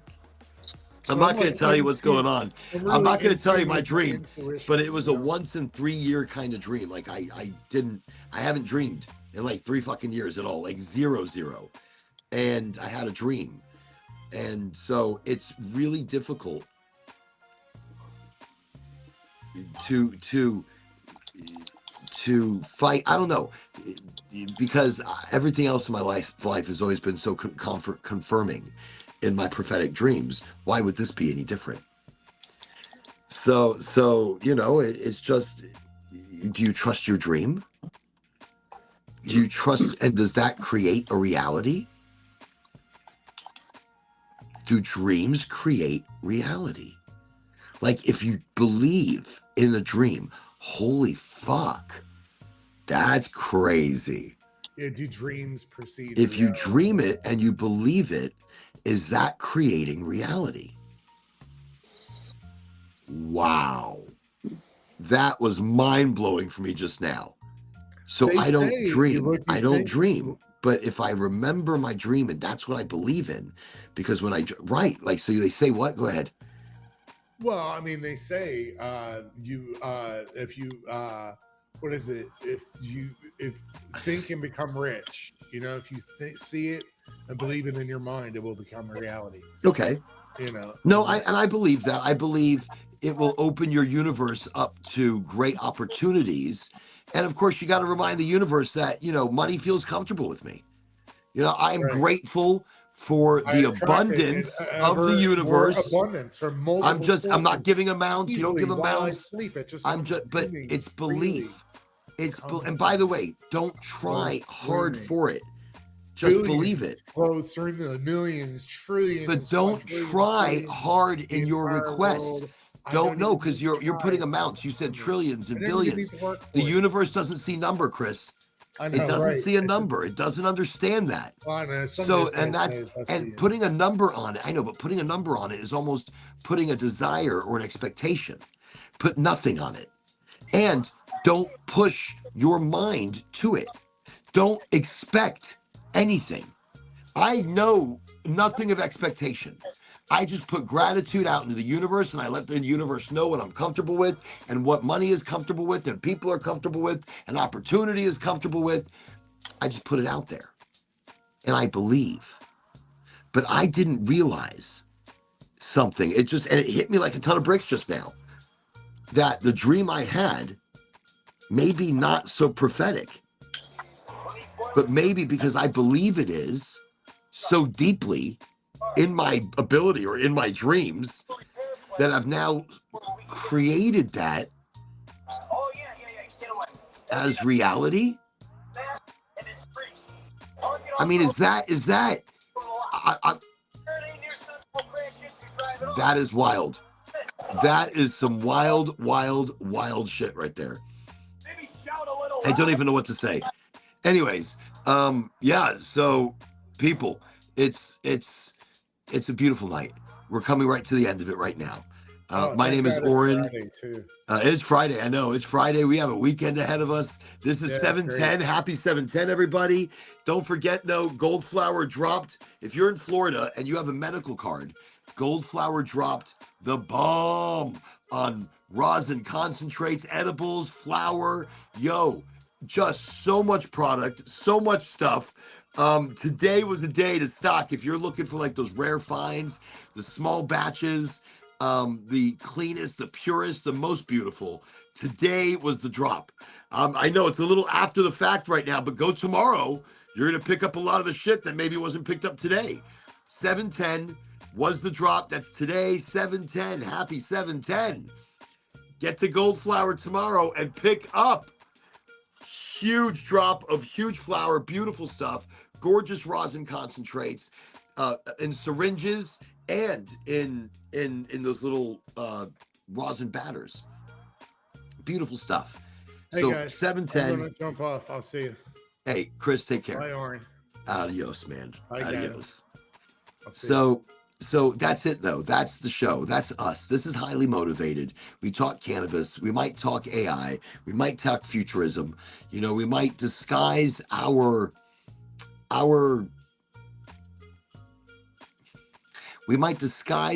facts of curiosity as a top 20 question list, so that maybe you're more aware of what's really happening. Sometimes simplicity works wonders, and we just need to talk to each other simple. We need to give each other simple truths and simple ideas, simple understanding before complexity takes the world over. Because that's what we're burying ourselves in. Overcomplicating everything.